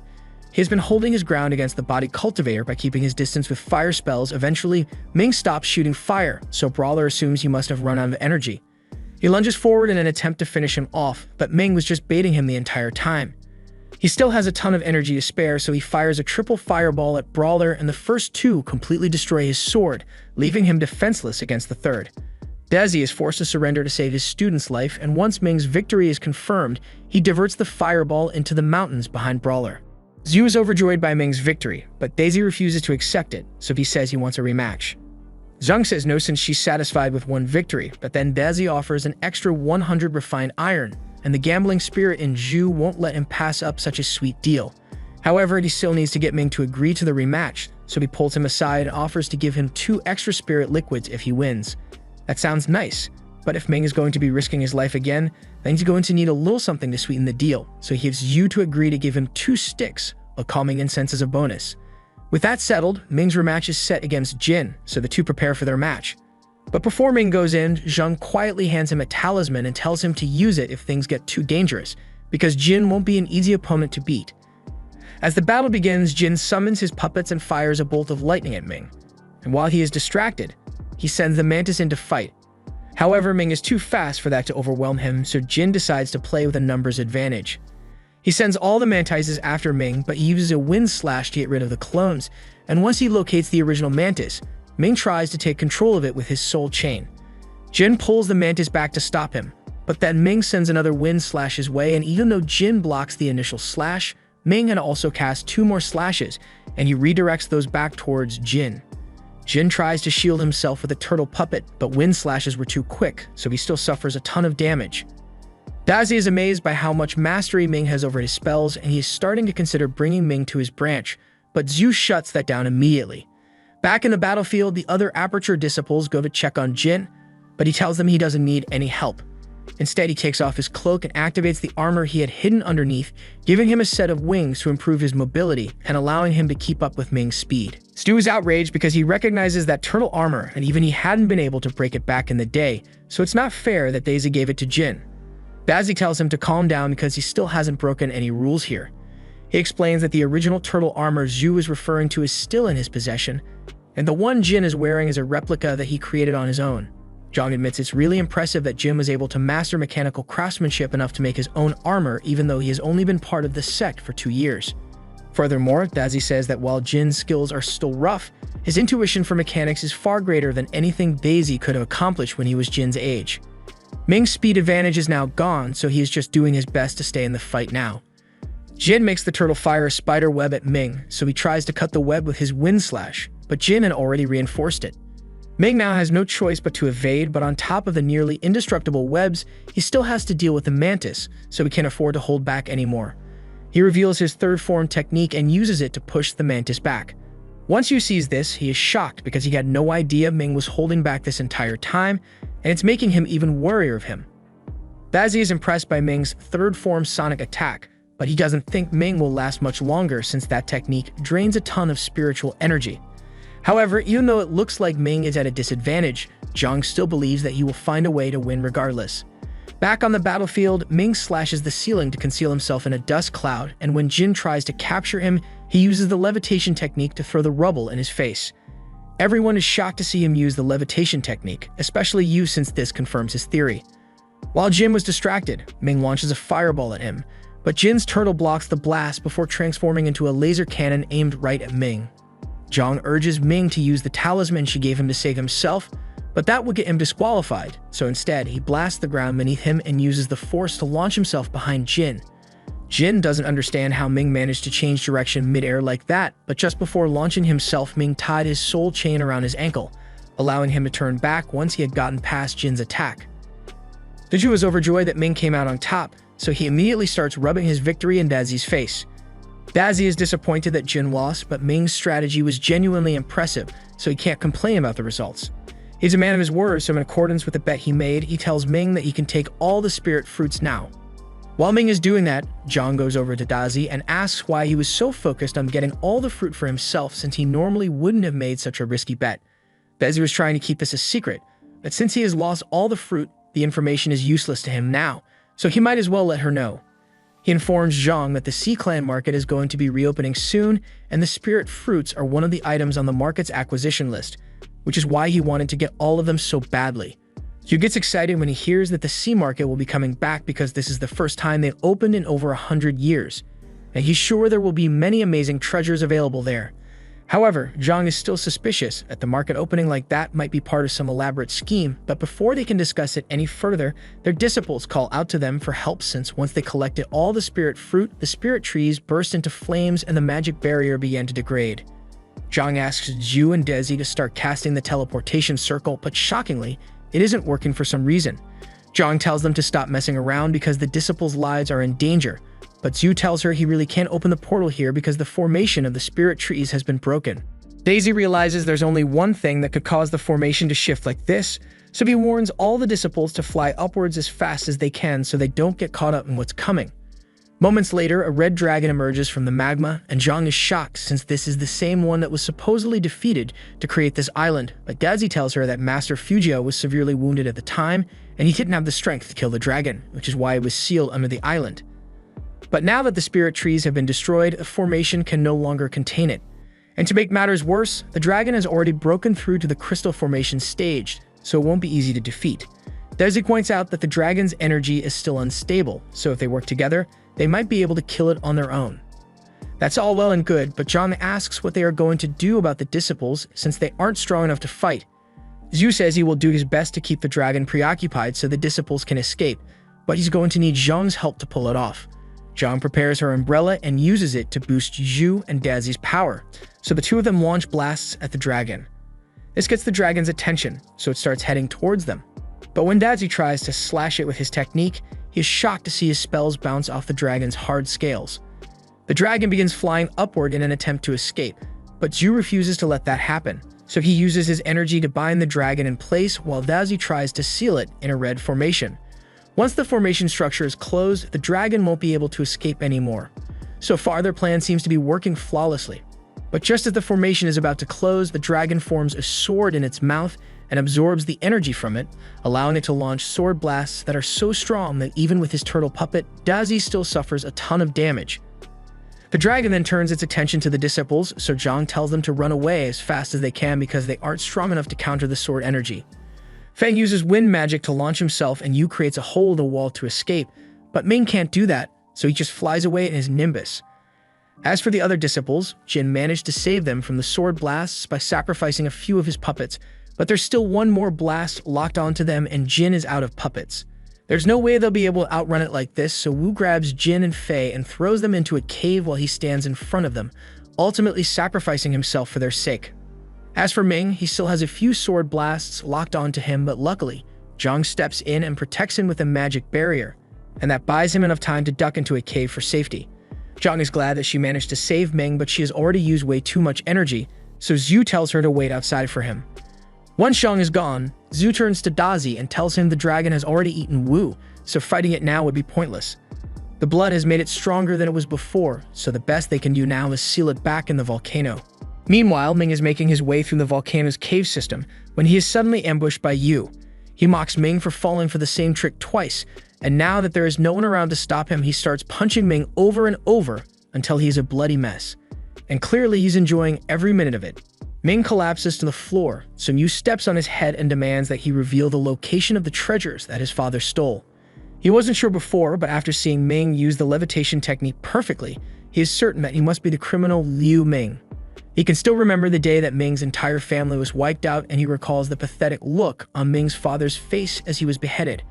He only wishes he had been the one to put an end to that wretched bloodline with his own hands. Hearing Yu say all that fills Ming with so much rage that the dark energy in his body takes over, and a second later, Ming breaks free from his restraints. He was surprised that Ming was able to free himself, but he is still confident that he can kill him, even if he is able to fight back, so he charges up his energy and lunges at Ming. However, Ming gut checks the confidence right out of Yu's body, and it's clear that he's done holding back. Yu tries attacking him again, but Ming is way stronger than him now, so after exchanging a few blows, Yu gets his right arm broken. Yu tries to keep Ming away with an energy kick, but he just jumps over him and shoots him in the back with a fireball. He then grabs Yu by the throat and proceeds to slice him hundreds of times with his wind blades until Yu is left bloodied and unable to move. Yu now realizes that there's no way he can beat Ming, and it's clear that Ming intends to kill him this time. So Yu nervously says, "Calm down, bro. It was just a prank," and asks Ming to spare him. He even promises not to come after Ming anymore if he lets him go. But after everything that has happened, Ming isn't in a merciful move, so as a last-ditch effort, Yu jumps forward to strike him. Predictably, Ming jumps out of the way, and before Yu can even react, he is engulfed in flames, burning him to death within seconds. Once the fight is over, Ming goes back to normal, and he is completely exhausted, but the cave is about to collapse, so he has to get out of here before he gets buried alive. With the volcano falling apart in all directions, things aren't looking good for Ming, but just as he was about to be engulfed in magma, Zhang comes to the rescue and tells him to grab her hand before it's too late. They manage to make it out just as the ceiling collapses in on itself, and Zhang is really glad she gave Ming that talisman earlier, since tracking it was the only reason she managed to get to him in time. She asks him if he has any idea of what happened to Yu since she couldn't find him, but Ming honestly isn't sure. He wasn't fully in control when he beat the bricks off Yu, so he only has foggy memories of the beatdown, and the more he tries to recall, the worse his headache gets. Zhang can see that Ming is in a lot of pain, and she doesn't want to force him to suffer any longer, so she takes him to meet up with Zhu, and there's no time to waste because if they don't get out of here soon, then the dragon will spot them, and if that happens, they'll all die. The group manages to get away safely, and a few days later, Ming is summoned to Gu's mansion. Outside, he meets Shi, and Shi is glad to see that Ming is doing better since he heard about the incident during the tournament. He asks him how his injuries are doing, and Ming says he received emergency treatment from Zhai, so a few days of rest was all he needed to get back to top shape. That aside, he asks Shi if he has any ideas why Master Gai summoned him here since he's not sure what he wants.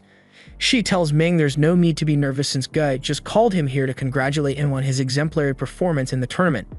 In fact, Shi thinks Master Gue might be considering taking Ming on as his personal disciple now that Yu is gone, but they'll have to wait and see. As they walk through the door, Gue addresses Ming and tells him he deserves the highest credit for their victory in the tournament. He then presents him with the 3 bone marrow cleansing elixirs that he was promised as his reward. Guy would normally never hand something so valuable over to a disciple like Ming, but his efforts earned it. The marrow cleansing elixir only works once, so Guy tells Ming to make sure he uses it all at once, and he needs to exercise vigorously beforehand to ensure that his body absorbs it properly. Ming accepts the elixirs and thanks Gu for the advice, but just as he is about to leave, Zhu asks him to come over because he has something for him. He presents Ming with the extra calming essence and spirit stones that he was promised, and Ming is grateful that he held up his end of the deal. There is nothing left for him to do here, so Guy tells Ming to hurry home so he can use the elixirs, but before that, he asks if Master Zhang is feeling any better because he'd like to visit her. Zhu tells Ming that Zhang is still recovering over in the back mountains, so it'd be best if he doesn't disturb her, but she should be better in a few days so he can check on her then. In the meantime, since Yu is gone, Gu has a new opening for a personal disciple, and given Ming's exceptional talent, Zhu believes he would be an excellent candidate. However, Gu takes a long look at Ming and tells him that's not going to happen, so he should just forget about it. He then turns to Shi standing next to Ming and says he's going to make him his disciple instead. Most would see this as a slap in the face, but Ming wasn't really interested in training under Gai anyway, so he just turns to congratulate Shi on being selected as the sect leader's personal disciple, and once that's done, he says he will be heading home now. As Ming and Shi leave, Zhu asks Gu why he didn't choose Ming as his disciple since he of all people should be able to see how skilled the boy is. But while they may be true, Gu doesn't think someone like Ming with only 3 meridians is going to get very far in cultivation. Later that day, once Ming is back at his house, he begins training so he can absorb the marrow cleansing elixir. And once he has worked up a good sweat, he sets up a bath for himself and pours one of the elixirs into it. As it mixes with the water, Ming can feel it penetrating deep into his body, and the pain is excruciating, but it definitely seems to be working since he can practically see the impurities being purged from his body. He then proceeds to dump the other 2 bottles in and sits there in silence while they do their thing. But while that's going on, elsewhere in the forest, 2 men are exchanging information left behind by Yu before he died. The sect will soon begin selection of core disciples, and they can't afford to let any flaws be discovered in his background, so the agent assures him that no one knows anything about who Chang really is. However, he's still wondering what they should do about Bai, since if Yu's suspicions were correct, then he might really be Liu Ming. Chang thinks he was a fool for looking down on the path of a cultivator and serving the court like an idiot, but the agent takes offense to this because all of the court's agents are meant to risk their lives for it without question. He accuses Chang of thinking about betraying the court, and he is going to have to report this to the court elders, but as he is walking away to go smitch, Chang runs up and plunges his fist into the agent's back. He has worked too hard on his position as a 12 Meridian prodigy here, and he is done being a court dog. Once the agent is dead, he says he can finally move forward with his personal plans, but first he needs to take care of Ming since he might be aware of his identity. Meanwhile, Ming is done with his cleansing, and he can already feel the difference as his meridians and muscles feel so clean now. He decides to test out what he's capable of, so he launches a fireball, runs out in front of it, and then blocks with his bare hands, leaving him with only minor burns. With these enhancements, Ming believes he stands a good chance in the upcoming competition. Then he realizes that while he may be able to dominate opponents at his current level, if they happen to be of a higher cultivation than him, then he will be at a massive disadvantage. If he's going to be going up against people who have superior magical powers, and he desperately needs to come up with a good strategy, and ideally, he would like to get Pet as strong as the Red Dragon. But it's easier said than done. A few days later, Ming goes to visit Zhang, and he is relieved to see that she is doing a lot better now. She takes one look at Ming, and she can tell that the meridian cleansing must have been successful, because he seems taller than he was before. She also apologizes to him because she heard that Gai decided to choose Shi as his disciple instead of him, and she tells him she thinks he would have been a better choice. But Ming says being recognized by her and Zhu is more than enough for him.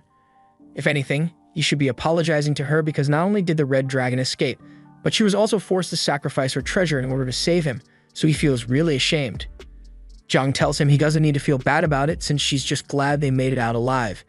And now that they are aware of the dragon, she and the other elders plan to embark on a mission to hunt it down soon. Speaking of hunting, Ming tells Zhang that he plans to go into the ghost sect's nether realm to capture a spirit to enhance his strength, and she thinks it's a good idea, but the nether realm is very dangerous, so Ming would need to be extremely cautious.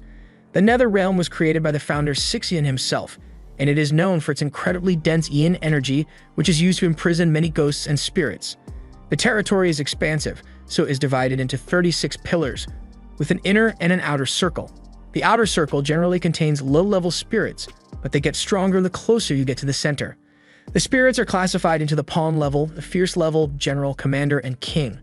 With Ming's current strength, John believes he shouldn't have any trouble capturing a pawn-level creature and forming a master-servant contract, but he had better not even think of challenging the fierce-level monster, because even if he somehow managed to catch one, the risk during contract formation would be enormous, and he might end up being destroyed. To help him on his journey, she prepares a map of the outer circle for Ming, but before he goes, she gives him one final warning, because aside from the high-level spirits, there are two major calamities present in the Nether Realm: the Soul Clouds and the Ghost Wasps, both of which Ming should avoid at all costs. Over the next few days, Ming makes his preparations to enter the Nether Realm, and he even bought 5 talismans from the Grey Market to counteract the specters he may encounter. He also bought a talisman crossbow with sun-shooting arrows from his senior in the Qianji Mountains, as well as various other items to repel ghosts. However, once he tries using a storage talisman to put everything away, he realizes that none of them actually works, so the man who sold these to him was a scammer. The next day, Ming heads to the Nether Realm gate and greets the man in charge of it. He barely acknowledges Ming's presence and tells him that entry will cost him 100 contribution points, so Ming presents his ID card to get it over with. Li raises a stick and taps it on Ming's card to process the payment, and Ming looks really disappointed because he doesn't have much money left in his account. Li notices Ming's pained expression, so he tells him he'll help him out a little. Since Ming is in such dire financial straits, he'd hate to see him come back empty-handed, so he says he's willing to sell this spirit locator to him for only 20 spirit stones. The locator is able to detect spirits within a 100-meter radius, which would be incredibly useful since Ming's going in alone, so he doesn't think twice about buying it, and he's really happy with his purchase. Just then, Ming hears someone's voice coming from behind him, so he turns around, and to his surprise, he sees Master Bing and Jilin. Li approaches Bing and asks her what she's doing here, so she explains that she wants to take her disciple to the Nether Realm. Li asks if that means Bing intends to go along with Jilin, and she says she does. Li tells her it's not a problem, but the entrance fee for masters is a lot higher than that of disciples, so most masters usually don't accompany their students. Bing says she's already aware of the fee, and she doesn't mind paying it, so she raises her ID and pays 500 contribution points for her entry. Since everyone has paid their entrance fee, Li asks them to wait out here for a moment since he still needs to adjust the formation of the gate. While he is doing that, Bing turns to Ming and she recognizes him as the boy who came to her a while ago for a possession check. She still doesn't understand how someone as lively as Ming could be possessed, and as a matter of fact, after staring at him for a bit, she realizes he looks even better than he did back then. Ming explains that he recently used marrow-cleansing liquid to remove impurities from his body, and Bing is surprised to hear that because Ming must have done something truly extraordinary for Guy to have given him marrow-cleansing liquid. She turns to Jilin and promises to get her some marrow-cleansing liquid as well when they get back, but for now, Li is done configuring the gate, so they all head up the stairs. However, before they go, Bing stops Li and reminds him that Jilin is entering the Nether Realm for the first time today, so he has to give her the complimentary spirit locator compass. Li awkwardly laughs and pretends that he simply forgot, so he hands a compass over to Jilin, and Ming is left speechless because he had no idea the compasses were meant to be free. Bing's eyes narrow once she realizes what happened, so she tells Ming that Li over here is a notorious con artist, so you shouldn't trust him blindly. She asks how much Li scammed him out of, so Ming tells her he paid 20 spirit stones for the compass. Bing thinks he's stupid for falling for such a cheap trick, but she also feels bad for him. So she tells Li return Ming's money before she gets him in trouble. Li reluctantly gives Ming his money back and he is about to send them on their way, but all of a sudden, Chong arrives at the gate. Everyone recognizes him as the 12 Meridian Prodigy, and he says he's here because his master sent him to gather some herbs in the Nether Realm. They all get onto the teleportation circle as they are being transported. Ming notices that Chong has been staring at him with murderous intent for a while now, and he is worried that it might have something to do with the incident involving you. Ming wakes up and finds himself in a cave with a short old man next to him. He immediately takes a defensive stance, but the man tells him there's no need to fight because he's just the one in charge of the return teleportation circle. Ming calms down and asks the man what happened to the rest of the people he came with, so the man explains that they all woke up a while ago and have already ventured out into the Nether Realm. Just then, 4 disciples come rushing into the cave, and they beg the man to send them back since their month-long time limit is about to expire, but the man tells them he doesn't want waste extra resources, so he will only activate the portal when they have a complete group of 5 people. The disciples argue that if they don't leave before their month is up, then they will end up like the man, but hearing them talk about him like that sends the man into a blind rage. He was once just like them, but when he and his team tried to return, they were attacked by spirits, so he sacrificed himself to buy time for his friends to escape. Because of that decision, he ended up getting corrupted by the yin energy of the nether realm and is stuck here for the rest of his life. But that also means he doesn't have to follow conventional rules anymore, so anyone who angers him is a dead man. Luckily, Ming already left the cave, so he doesn't have to face the man's wrath, but he still has a long and treacherous journey ahead of him, so he needs to get moving. He also can't shake the feeling that Chong is going to come after him at some point, so he needs to prepare for the inevitable clash. After traveling for several miles, Ming tracks down a crocodile spirit, however. When he finally arrives at the location, he discovers that the crocodile has already been captured. In hindsight, he should have expected this, since if everyone has spirit compasses, then it's only natural that all the spirits that are easy to catch have already been caught. Just then, Ming's compass alerts him to another spirit nearby, and he smiles because he thinks luck is finally on his side, but he doesn't have time to waste, because if he takes too long, someone else might get it first. Ming arrives at the location and finds an ox spirit sitting in the middle of the canyon. He begins approaching to capture it, but just as he takes his first step forward, he realizes something's not right. He looks over at the ox and sees red energy flowing from it, so he immediately backs off because it is most definitely a trap. Just as Ming suspected, the ox explodes moments later, and it is revealed that Chong was the one behind it. Ming tries playing dumb and asks why Chong is attacking him when they have nothing to do with each other. But Chong tells him to cut the act because he knows Ming was the one who killed Yu. He isn't particularly interested in avenging that idiot, but he is curious about what Yu might have revealed before his death, like maybe his real identity or his mission. Ming can already see where this is going, so he takes out a small box and hands it over to Chong. Chong is curious, so he opens it, and he is immediately bound in place by the talisman Ming hid inside. He learned from dealing with Yu that no matter what he says, people like Chong are never going to let him go, so he's better off taking the initiative. Chong applauds Ming for his quick thinking, but something like this would never be enough to hold him. Ming knows those talismans aren't going to keep Chong restrained for long, so he tries knocking him out with 3 fireballs, but it's already too late. Chong breaks free and absorbs Ming's magic before redirecting it back at him. Ming managed to slip away under the cover of the explosion, but Chong chases after him until they arrive at a canyon. He launches several spells into the canyon to try and force Ming out, but Ming is doing his best to stay hidden. So far, his spells have had little to no effect on Chong, so he is waiting for the perfect moment to launch a surprise attack to catch him off guard. And when the opportunity presents itself, Ming wastes no time and throws several spells at Chong. However, that was just a distraction, so he could sneak up from behind and knock him to the ground. That was a solid hit, so Ming is starting to think he can win this fight, but that confidence quickly disappears when he realizes that he was only fighting one of Chong's blood clones, so it's only going to get worse from here. Ming is now on the back foot as Chong relentlessly attacks, and at this point, there's almost nothing he can do aside from run and pray. Just then, he notices a swarm of ghost bees nearby, and from what he was told, those things are deadly even to the high-level cultivators, so he takes a gamble and launches a fire spell to get the bees' attention. A few moments later, Chong catches up to him and he thinks it's finally over, but Ming tells him he shouldn't get too cocky, because in the nether realm, you never know what dangers could be lurking around the corner. Chong says Ming is just bluffing because he has nowhere left to hide and he isn't strong enough to win, but Ming responds, "You think I'm losing, but no, we're losing." He then points to the swarm of ghost bees floating overhead, and they both know even Chong isn't strong enough to defeat Ming and escape the ghost bees at the same time, so this is a stalemate. Chong gives Ming credit for his craftiness, and he can see why you lost to him, but he makes it clear that he won't stop hunting Ming until he is dead. The two then take off running in opposite directions to escape the murder bees, and Chong seems to have his hands quite full, so he won't be able to keep track of Ming for a while.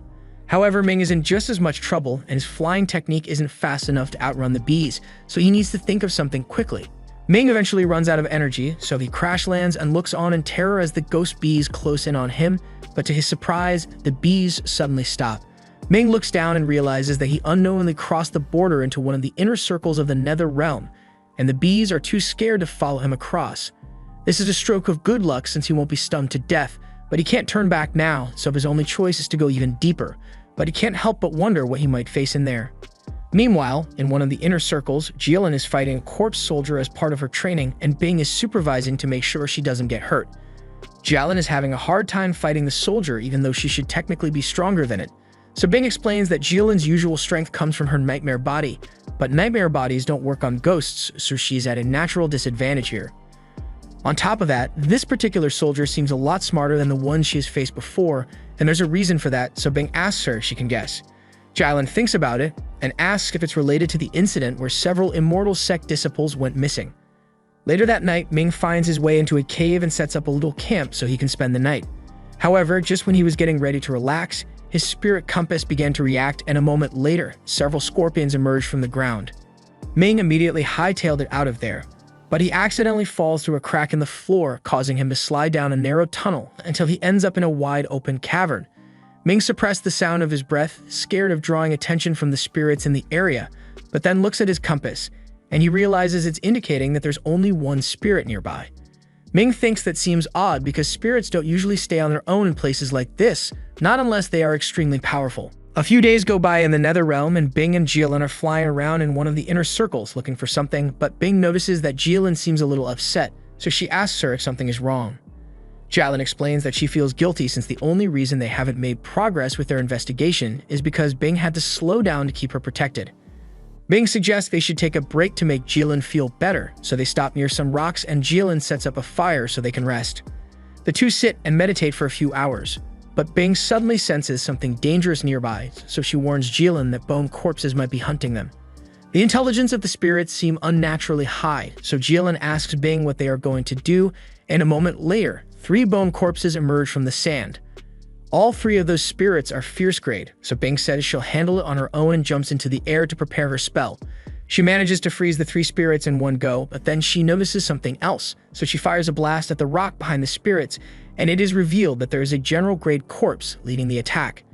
Even Master Bing is taken aback because running into a general here was unexpected, but that doesn't mean she won't be able to handle it. The general sends the 3 soldiers out to attack Bing, so she casts another spell to freeze them in place, and while they are trapped, Bing begins blasting them to pieces. While she's doing that, Jilin asks why a general suddenly appeared out of nowhere, and Bing believes it might have something to do with the missing disciples incident that they came here to investigate. For now, the situation is too dangerous for Jilin to be here, so Bing says she'll create an opening, and when she gives the signal, she wants Jilin to run as fast as she can until she gets to the outer circle. Jilin tries to protest because she doesn't want to leave her master behind, but Bing tells her she's more than capable of handling this on her own.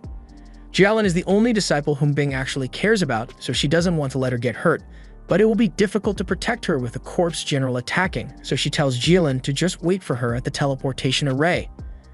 Jilin does as she is told and starts flying away, but one of the corpse soldiers notices her, and despite Bing's best efforts to stop it, it manages to get away and starts hunting Jilin down.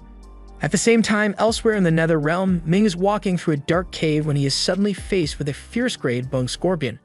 He quickly runs to cover because he knows there's no way he can beat one as he is now. But as luck would have it, this scorpion is actually wounded, so he might have a chance. He takes out the spirit-binding talismans bought to try and trap the scorpion, but he really needs to stop trusting people from the gray market because 2 of the talismans he bought turned out to be fakes, and using them just gave away Ming's position, so he's in deep trouble now. He tries shooting it with his crossbow, but that doesn't work, so he turns around and starts running away. The scorpion launches a fireball at him, and while he's disoriented, it attempts a stinger strike, but Ming raises his shield in time to block and goes back into a hiding spot by the time the dust settles. He can't afford to get hit like that again, so he decides to play it safe and keep his distance until he can find an opening. Eventually, Ming notices a crack in the scorpion's shell near its leg, so he wastes no time and fires an arrow into it, dealing it a ton of damage. That arrow basically backhanded some sense into the scorpion, so it realizes it's not worth it to fight Ming and tries to escape. However, Ming is already invested in the scorpion's downfall, so he begins hitting it with every spell he knows, and sooner or later, he's sure the scorpion will go down. Once it has been sufficiently weakened, Ming binds it in his chain and begins drawing the circle for the spirit contract. The scorpion's consciousness is faint right now, so it should be possible for Ming to overpower it, even though it is fierce grade, but after Ming starts the process, misfortune strikes. That mysterious dark energy begins acting up again, and it is currently draining Ming of his energy, so if he's not careful, the scorpion might take advantage of the situation to overpower him instead, so he needs to hurry and finish the ritual. He puts all the energy he has into sealing the dark energy away, but it wasn't enough, so the dark energy breaks free, and the next time Ming opens his eyes, he finds himself in the pocket dimension once again. The space seems a little larger than it was last time, and for some reason, the scorpion was dragged in here along with him. Ming freaks out at first, but then he realizes that it isn't attacking him, so the spirit contract must have been successful. He's glad he now has the scorpion on his side, but he still doesn't know how to get out of here, so the only thing he can do is train until he gets out. Ming begins running combat drills with the scorpion to pass the time, and the scorpion is a quick learner, so Ming is glad he formed a contract with it. But it's too bad that it can't fight at full strength in here since it is still wounded, and damage to its exoskeleton can only be repaired by consuming spirit bones, so Ming promises to get some for it once they get out of here. Several weeks go by in the pocket dimension, until eventually Ming and the scorpion are released, and as soon as they are out, Ming keeps his promises and finds a skeleton for the scorpion to eat. He still isn't sure what that space is, but so far it has been a great help since it allows him to train for a long time without any time passing in the real world. Just then, Ming senses someone approaching, so he and the scorpion hide in the sand and wait to see who it is. Ming sees Jilin descend from the inner circle, and he's a little concerned since he's sure Jilin was meant to be traveling with Bing. He can see that she's being chased by a corpse soldier, so he deduces that Jilin must have been separated from Bing somehow. His first instinct is to go help her, but he is worried that this might be one of Bing's traps to lure out the person they are investigating, and he wouldn't want to mess it up, so he decides to wait a little longer to see if Jilin really needs help. A moment later, the corpse soldier summons a spear and manages to strike Jilin's upper body, sending her tumbling to the ground, and that's a clear sign that she's in danger, so Ming springs into action. The corpse soldier sends its spear after Jilin to finish her off, but at the last second, Ming manages to pull her to safety with his chain. Once Jilin realizes that Ming was the one who saved her, she thanks him for his help, and he points out that her shoulder is poisoned. Jilin explains that the corpse soldier's spear has an effect that prevents her from controlling her spirit energy properly once she is hit. Her bow should be able to damage the soldier, but she won't be able to use it until she has recovered from the poison, so she asks Ming if he can buy her some time. The soldier launches its spear at the two of them, so Ming prepares a fireball to intercept it. However, the frontal spear attack turned out to be an illusion, so the real spear materializes next to Ming and he is forced to block it with his shield. The spear's power is just as devastating as the scorpion's sting, so it breaks through the first two layers of the shield with ease, but Ming learned a thing or two in the pocket dimension, so he is able to counter the spear, and Jilin is amazed because she had no idea Ming was so strong. Ming really wishes he could tame the corpse since it seems like it'd be really useful, but Jilin warns him that's a bad idea. Corpse soldiers are extremely intelligent and hold immense hostility for the living, so even if he were somehow able to tame it, it would eventually turn on him the moment he shows any signs of vulnerability. Many masters within the sect have died that way, so Ming takes Jilin's warning seriously and decides to just rip the soldier to pieces. Jilin doesn't understand how Ming intends to do that when the soldier is so strong. He has a plan. The corpse charges at the two of them, and Ming tries to slow it down by firing spells at it, but so far, nothing seems to be working. Jilin tries to help by using her bow arts, but she's too injured to do much, so Ming tells her to stay back. She says it's too risky to continue fighting and suggests they should retreat, but while they were stalling the soldier, Ming's scorpion made its way underneath its feet. So before it can attack them again, the scorpion grabbed the soldier by its feet and stung it in the arm. The scorpion's venom weakens the soldier a lot, so while it is being held in place, Ming is able to slice it in half with a wind slash. Ming is proud of himself for handling that so efficiently, but his sense of victory makes him drop his guard, and he is nearly obliterated by the corpse soldier's self-destruct sequence as a result. Fortunately, Jilin managed to react in time to shield them both, but even though he wasn't injured, Ming still fainted afterwards from energy exhaustion. By the time he wakes up, he finds Jilin sitting over him, and she's glad he finally woke up. She has been using healing techniques on him to speed up his recovery, and while doing so, she found out that some of Ming's life force was drained recently. Granted, it's an insignificant amount, so he only lost a few years of his lifespan. And that's not much for cultivators who can live for thousands of years. Ming thinks about it and realizes his depleted life force must have something to do with the pocket dimension he got sucked into recently. It probably drained a portion of Ming's life force because he did not have enough spirit energy to sustain it. If he hadn't acquired the bone scorpion, then he might have ended up losing all his life force. Jilin notices that Ming has been staring at his scorpion for a while now, and she's starting to get jealous because he hasn't even asked about her injuries yet. Ming apologizes and says he does care about Jilin's well-being, but he's still a little curious as to why she was out here without Master Bing in the first place. Jilin explains that Bing fought off a general-grade spirit to buy time for her to escape, but one of the fierce soldiers chased after her, which is how she ended up here. If it weren't for Ming, she definitely would have met her end here, and her master taught her to always repay debts in full, so she asks him if there's anything she can do for him in return. Ming tells her there's no need to repay him since it is natural to repay a fellow disciple, but Jalen believes he deserves a reward, so she gives him a special spirit pouch. This will help Ming transport his new scorpion a lot more easily, so he tells her he appreciates the kind gesture. Now the only thing left is for Jalen to head to the teleportation circle and wait for Ming to return. And since Ming is pretty much done with everything he needed to do here, he suggests that they should head back together. He does enjoy spending time with Jilin, but the main reason he wants to be around her is because Chong is still after him. And as long as he has Master Bing's favorite disciple by his side, Chong won't be able to attack him for a while. The Netherrealm trip ends without any further complications, but Ming knows this won't be the last time he has to deal with Chong, so he needs to begin making preparations for their next confrontation. Thus, he embarks on a journey to the Wangzhai market. This market is really far from the sect, so he doesn't think he needs to worry about getting attacked by anyone while he's here, especially since fighting is strictly prohibited. After walking around for half a day, he finds a shop which looks trustworthy, so he heads inside and asks the clerk to appraise the items in this box for him.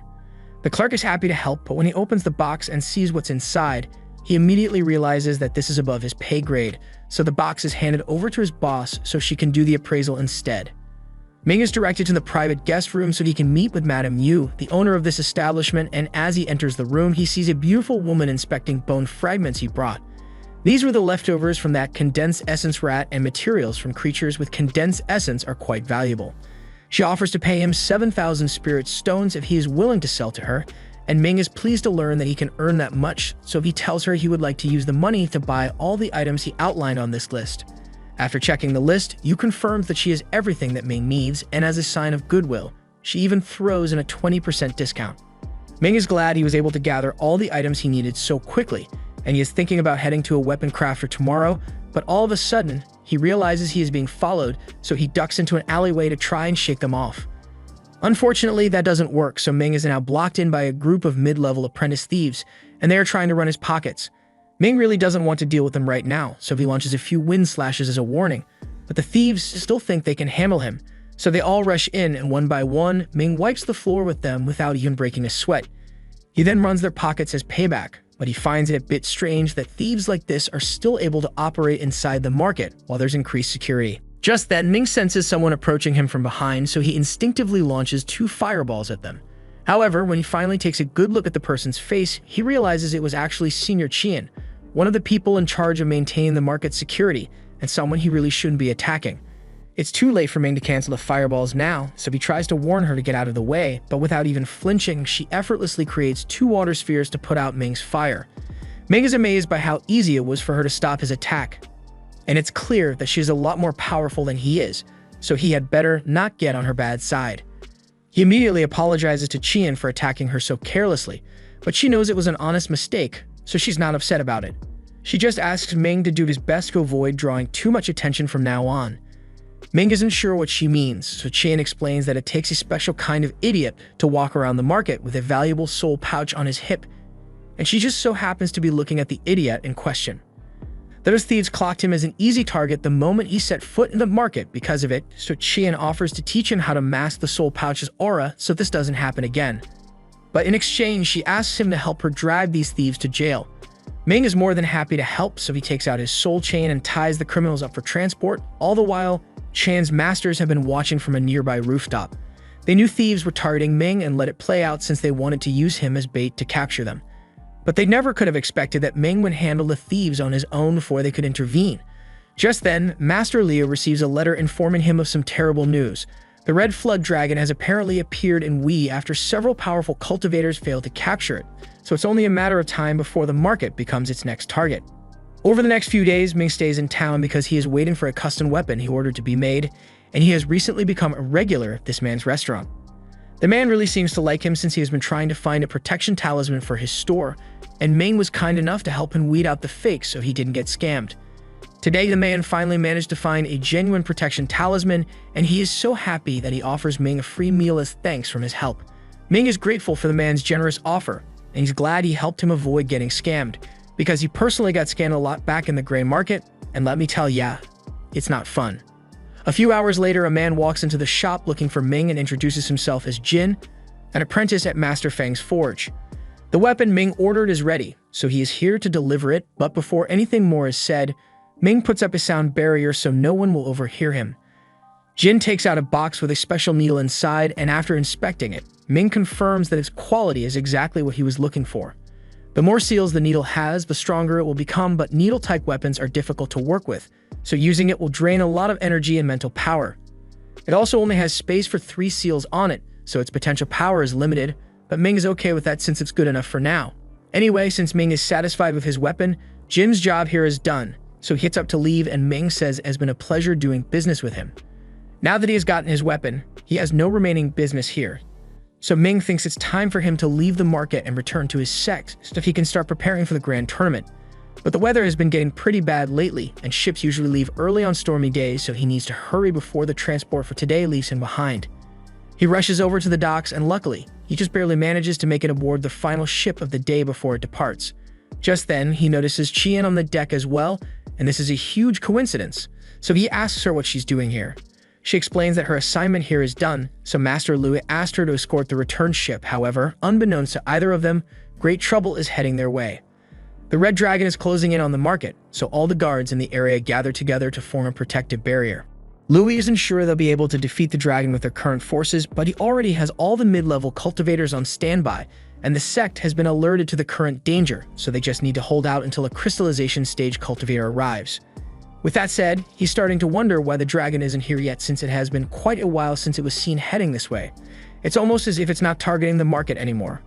The Red Dragon has a high level of intelligence, and it was injured in the previous attempt to capture it, so it must have realized that challenging the market head-on in its current state would be foolish.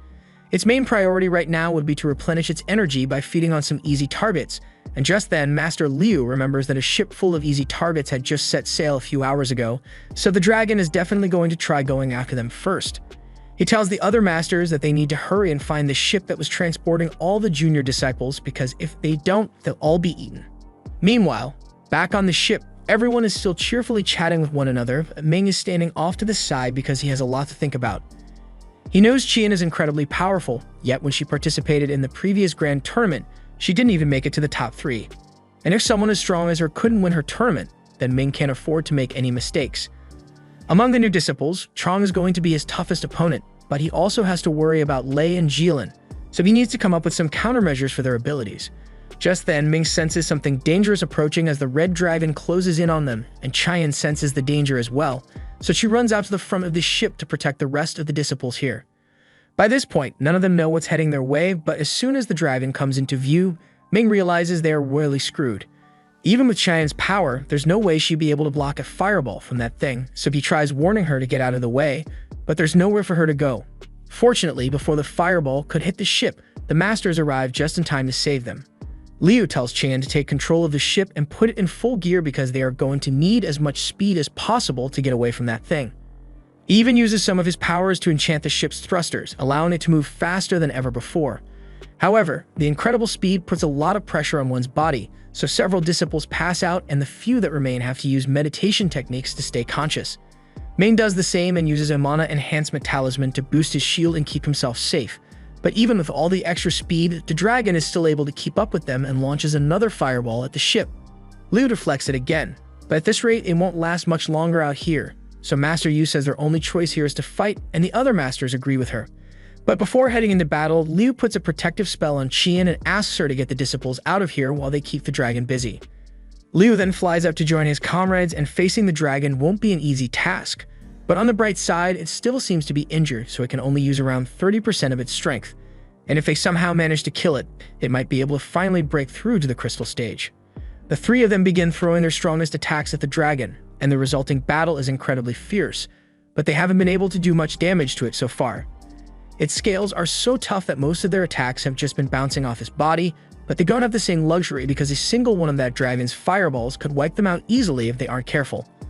They've been able to block all of the dragon's fire attacks so far, so the battle is pretty much a stalemate, but unfortunately, while blocking one of the blasts, the fireball splits into several smaller firebolts and a few strays were redirected towards the ship as it was preparing to leave.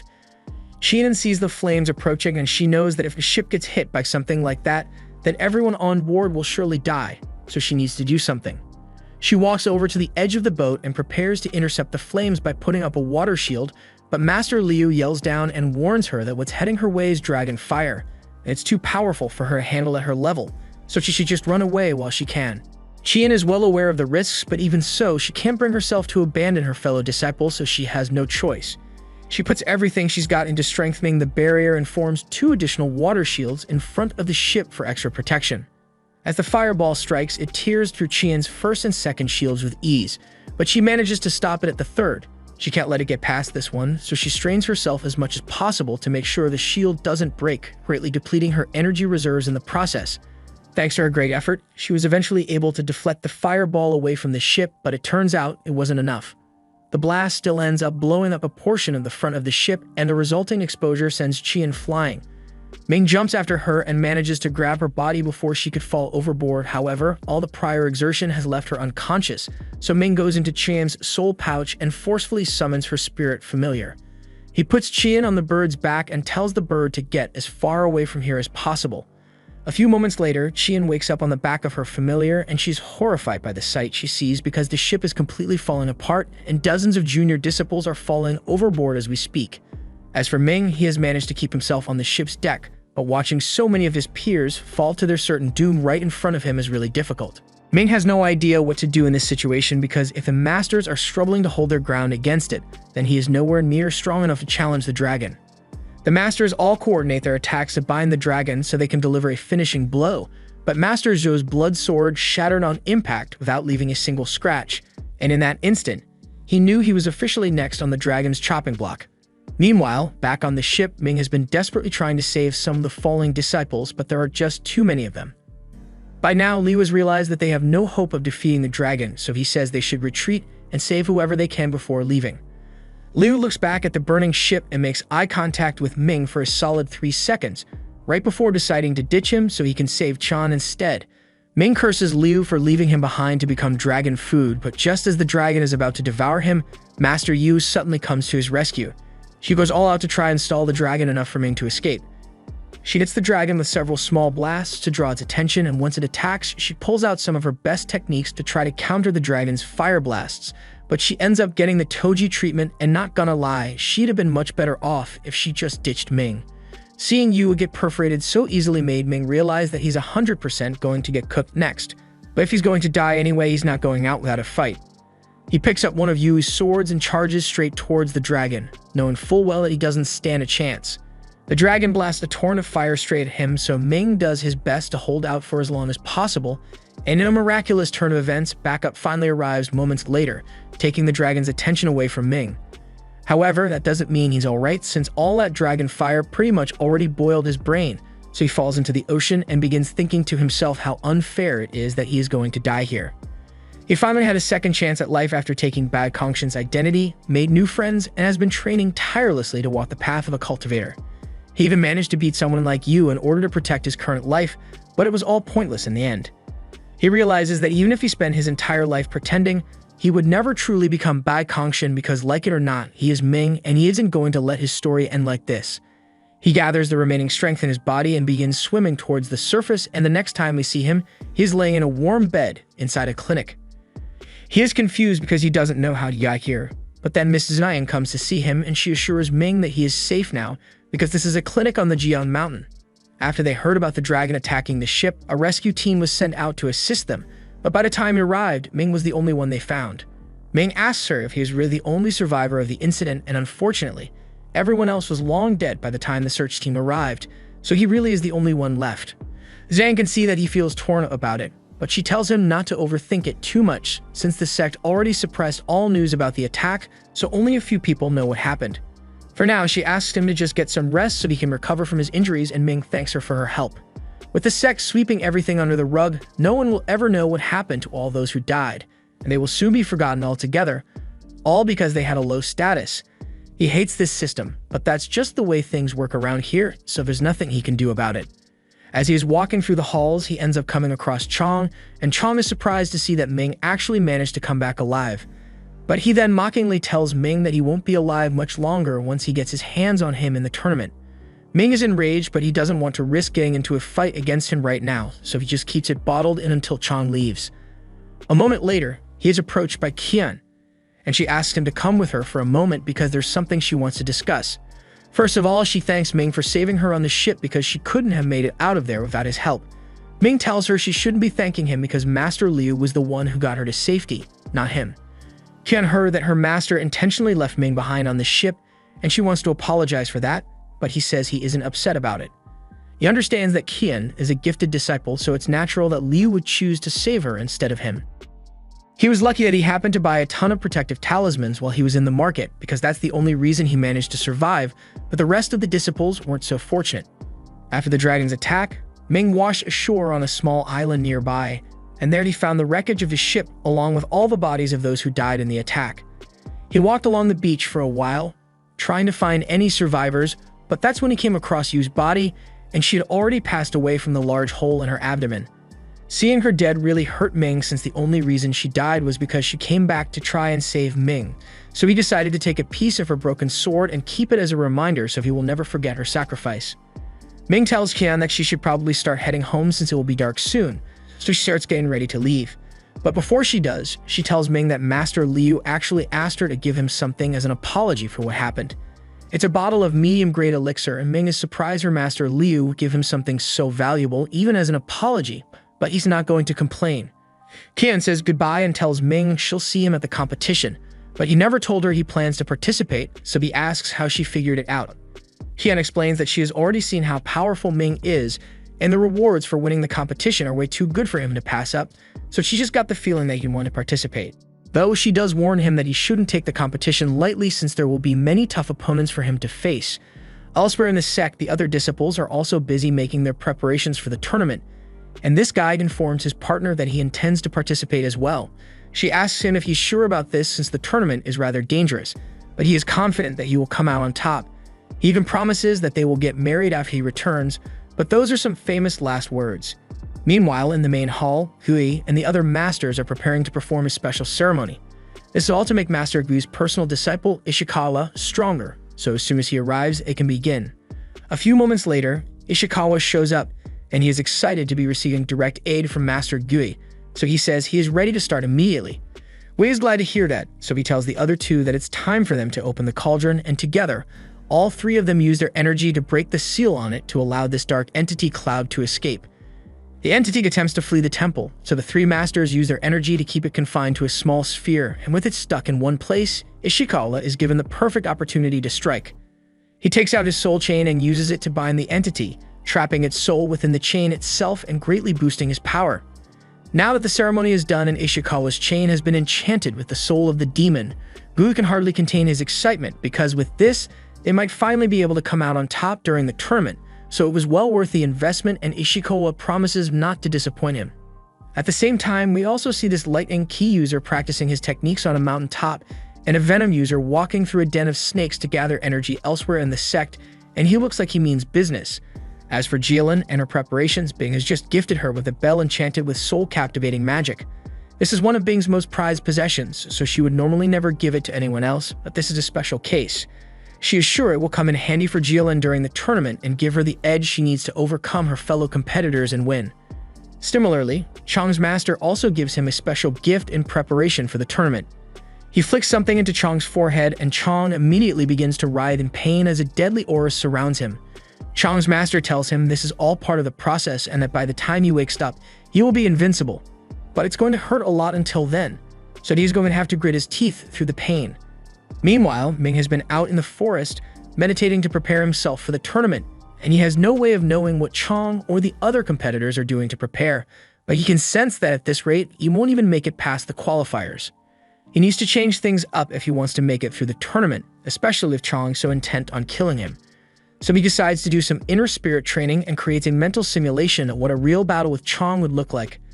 In the simulation, Ming charges straight at Chang and throws a few kicks at him, but all his attacks were dodged and he got hit with a three-piece combo that sent him to the ground right before Chang came crashing down from the top rope to finish him off.